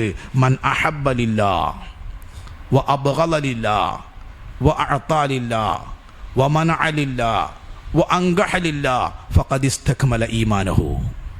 അള്ളാഹ്ക്ക് വേണ്ടി സ്നേഹിക്കുന്നവർ, അള്ളാഹ്ക്ക് വേണ്ടി ദേഷ്യം പിടിക്കുന്നവർ, അള്ളാഹ്ക്ക് വേണ്ടി കൊടുക്കുന്നവർ, അള്ളാഹ്ക്ക് വേണ്ടി കൊടുക്കാതിരിക്കുന്നവർ, അള്ളാഹ്ക്ക് വേണ്ടി കല്യാണം കഴിക്കുന്നവർ, ഫഖദ് ഇസ്തക്മല ഈമാനഹു, അവൻ്റെ ഈമാൻ പൂർത്തിയായിരിക്കുന്നു. അവിടേക്കാണ് നമ്മൾ നോമ്പിന് വരേണ്ടത്. അതിന് ഖുർആൻ പഠിക്കണം. ഖുർആനോട് 7 കടപ്പാടുണ്ട്. ഞാൻ പറഞ്ഞ് അവസാനിപ്പിക്കാൻ. മനുഷ്യൻ്റെ പരിവർത്തനത്തിന് ഖുർആൻ ഉപകാരപ്പെടണമെങ്കിൽ 7 രീതിയിലുള്ള ബാധ്യത ഖുർആനോട് തീർക്കണം. അത് പറഞ്ഞ് എൻ്റെ സംസാരം അവസാനിപ്പിക്കും. 1, ശ്രദ്ധിച്ച് കേൾക്കണം. ഇസ്തിമാ. ഖുർആൻ്റെ ആദ്യത്തെ കടപ്പാട്, ഖുർആനോടുള്ള കടപ്പാട് ശ്രദ്ധിച്ച് കേൾക്കൽ 2 രീതിയിലുണ്ട്. ചെവി കൊണ്ട് കേട്ടാൽ ഓർമ്മ ഉണ്ടാവില്ല. ഹൃദയം കൊണ്ട് കേട്ടാലോ ഒരായത്ത് മതി നന്നാൻ. എത്ര ചരിത്രം നമ്മൾ ഖുത്തുബ കേൾക്കണത് എങ്ങനെയാ അറിയോ? ചെവി കൊണ്ടാണ്. ചെവി കൊണ്ട് കേട്ടാനുള്ള പ്രശ്നം എന്താ അറിയോ? ഖുത്തുബനെ എൻ്റെ മാധുര്യമാണ് നോക്കുക, അവതരണ ശൈലിയും. 150ഓളം ഖുത്തുബകൾ എല്ലാ വെള്ളിയാഴ്ച ഈ ഫോണിൽ വരുന്നുണ്ട്. എന്നാലും ഒരു ചോദിച്ചു, നിങ്ങളതുണ്ടോ?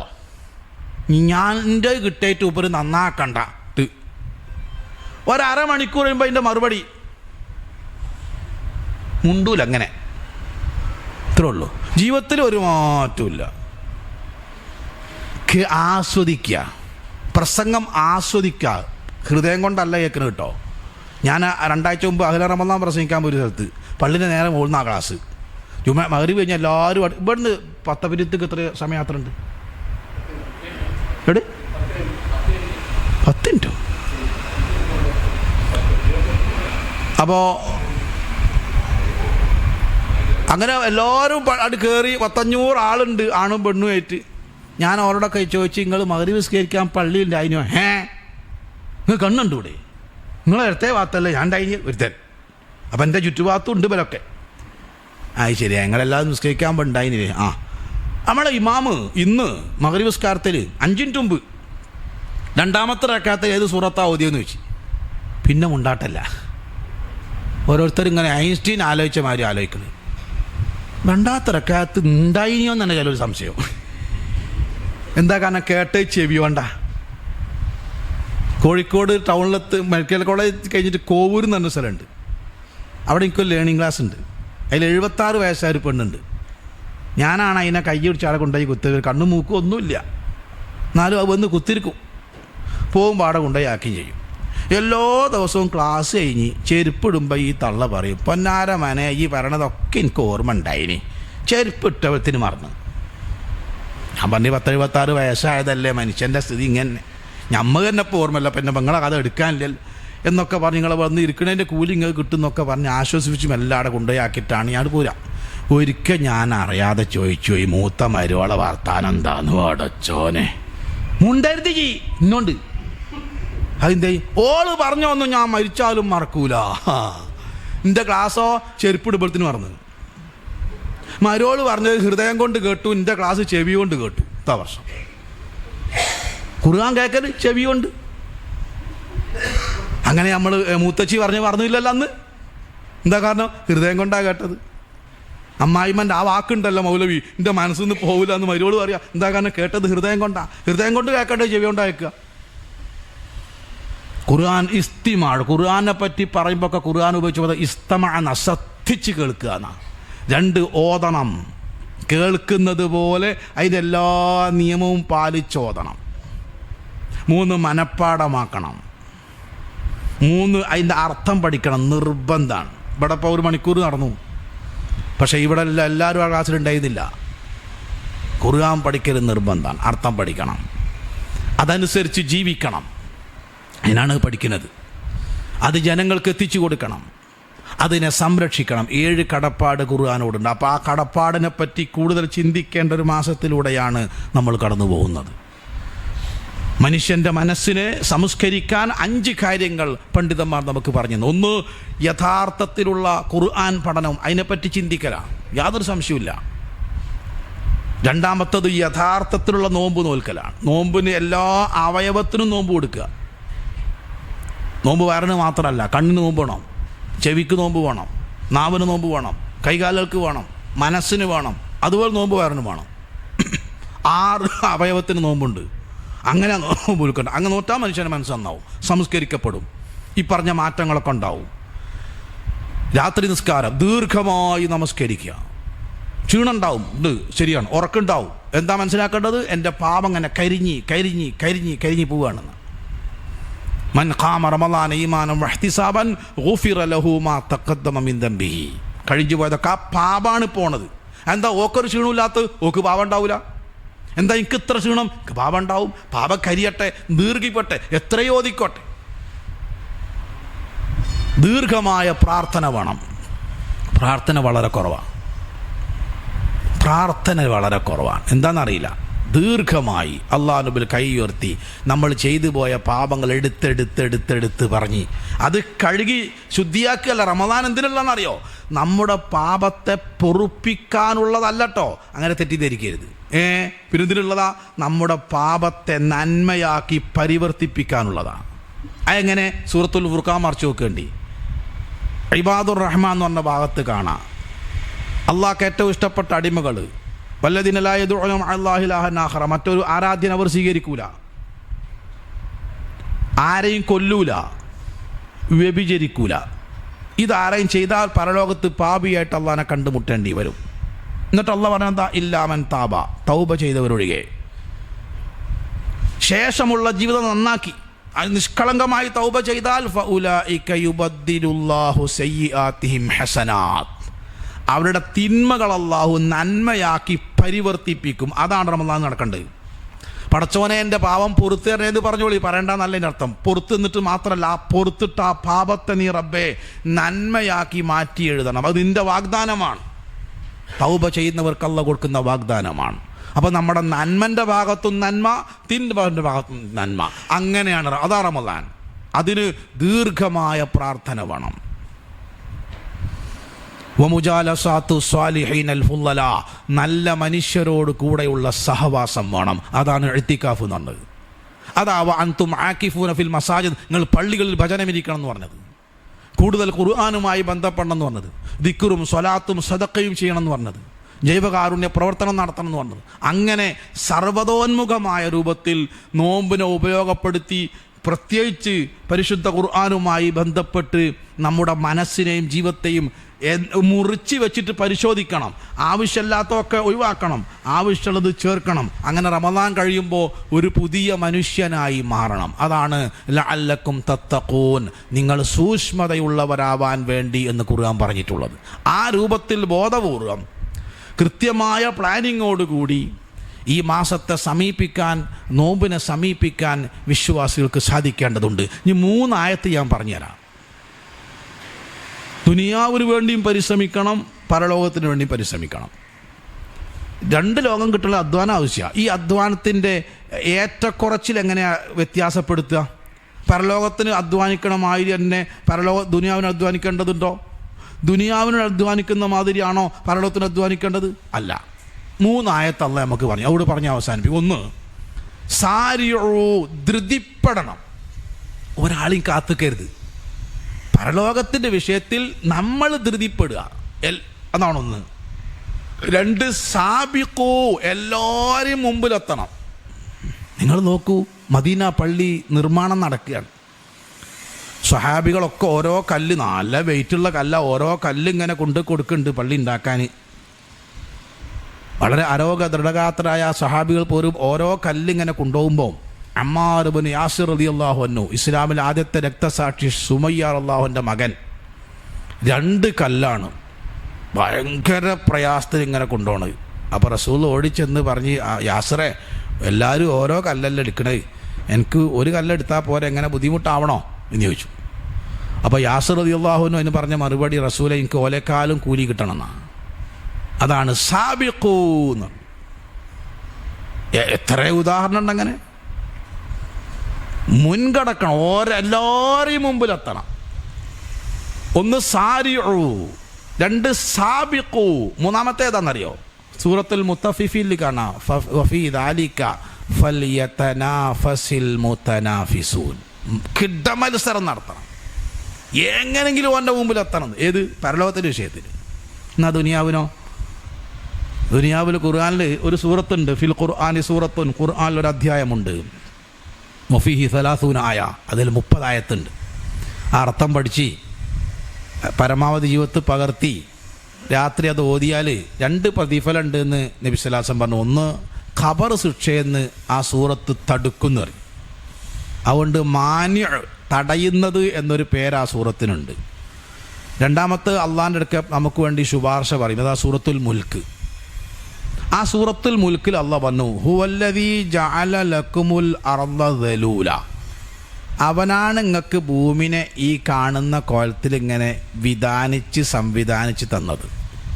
ഫംശൂ ഫീ മനാകിബിഹ, അവിടെ ജീവിക്കാൻ നിങ്ങൾ നടന്നാൽ മതി, ഓടണ്ട, ധൃതിപ്പെടണ്ട, മത്സരിക്കണ്ട, മുൻകടക്കണ്ട, കിടമത്സരം നടത്തണ്ട, എന്നാൽ നടക്കണം.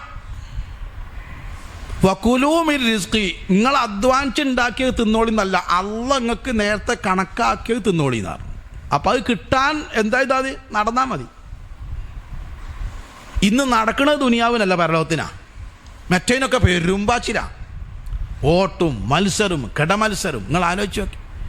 കുടിയിരിക്കലിന് വീട് ഉദ്ഘാടനത്തിന് ഞങ്ങളെ നാട്ടിൽ കുടിയിരിക്കൽ എന്നാ പറയാം. കുടിയിരിക്കലിന് വിളിച്ചാൽ ഞാൻ ഒറ്റയ്ക്കേ പോളൂ, എൻ്റെ കുടുംബത്തെ ഞാൻ കൊണ്ടുപോവുകയില്ല. അതെന്തിനാ അറിയോ?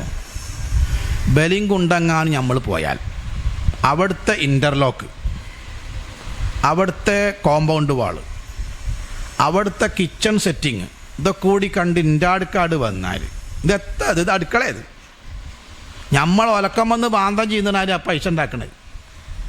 അതിനൊരു നിലയും വിലയും ഉണ്ടാവില്ല. അതുകൊണ്ട് ഞാൻ ഒറ്റ പോയി ചോർന്ന് പോകുന്ന ആളാണ്. മത്സരം അവിടെ നടക്കുന്നത്, പരലോകത്തിൻ്റെ വിഷയത്തിൽ മത്സരമല്ല.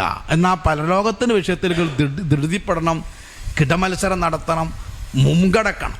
ദുനിയാവിലോ ഫംശൂ ഫീ മനാകിബിഹ, നടന്നാൽ മതി, ഒരു പരിശ്രമം ബാക്കി ആ പടച്ചവൻ തന്നോളൂ, ബാക്കിയൊക്കെ പരലോകത്തിന്. അങ്ങനെ നമ്മുടെ ജീവിതത്തെ ചിട്ടപ്പെടുത്താനും വിജയിക്കുവാനും സാധിക്കണം. അള്ളാഹു അതിന് നമ്മെ അനുഗ്രഹിക്കുമാറാവട്ടെ.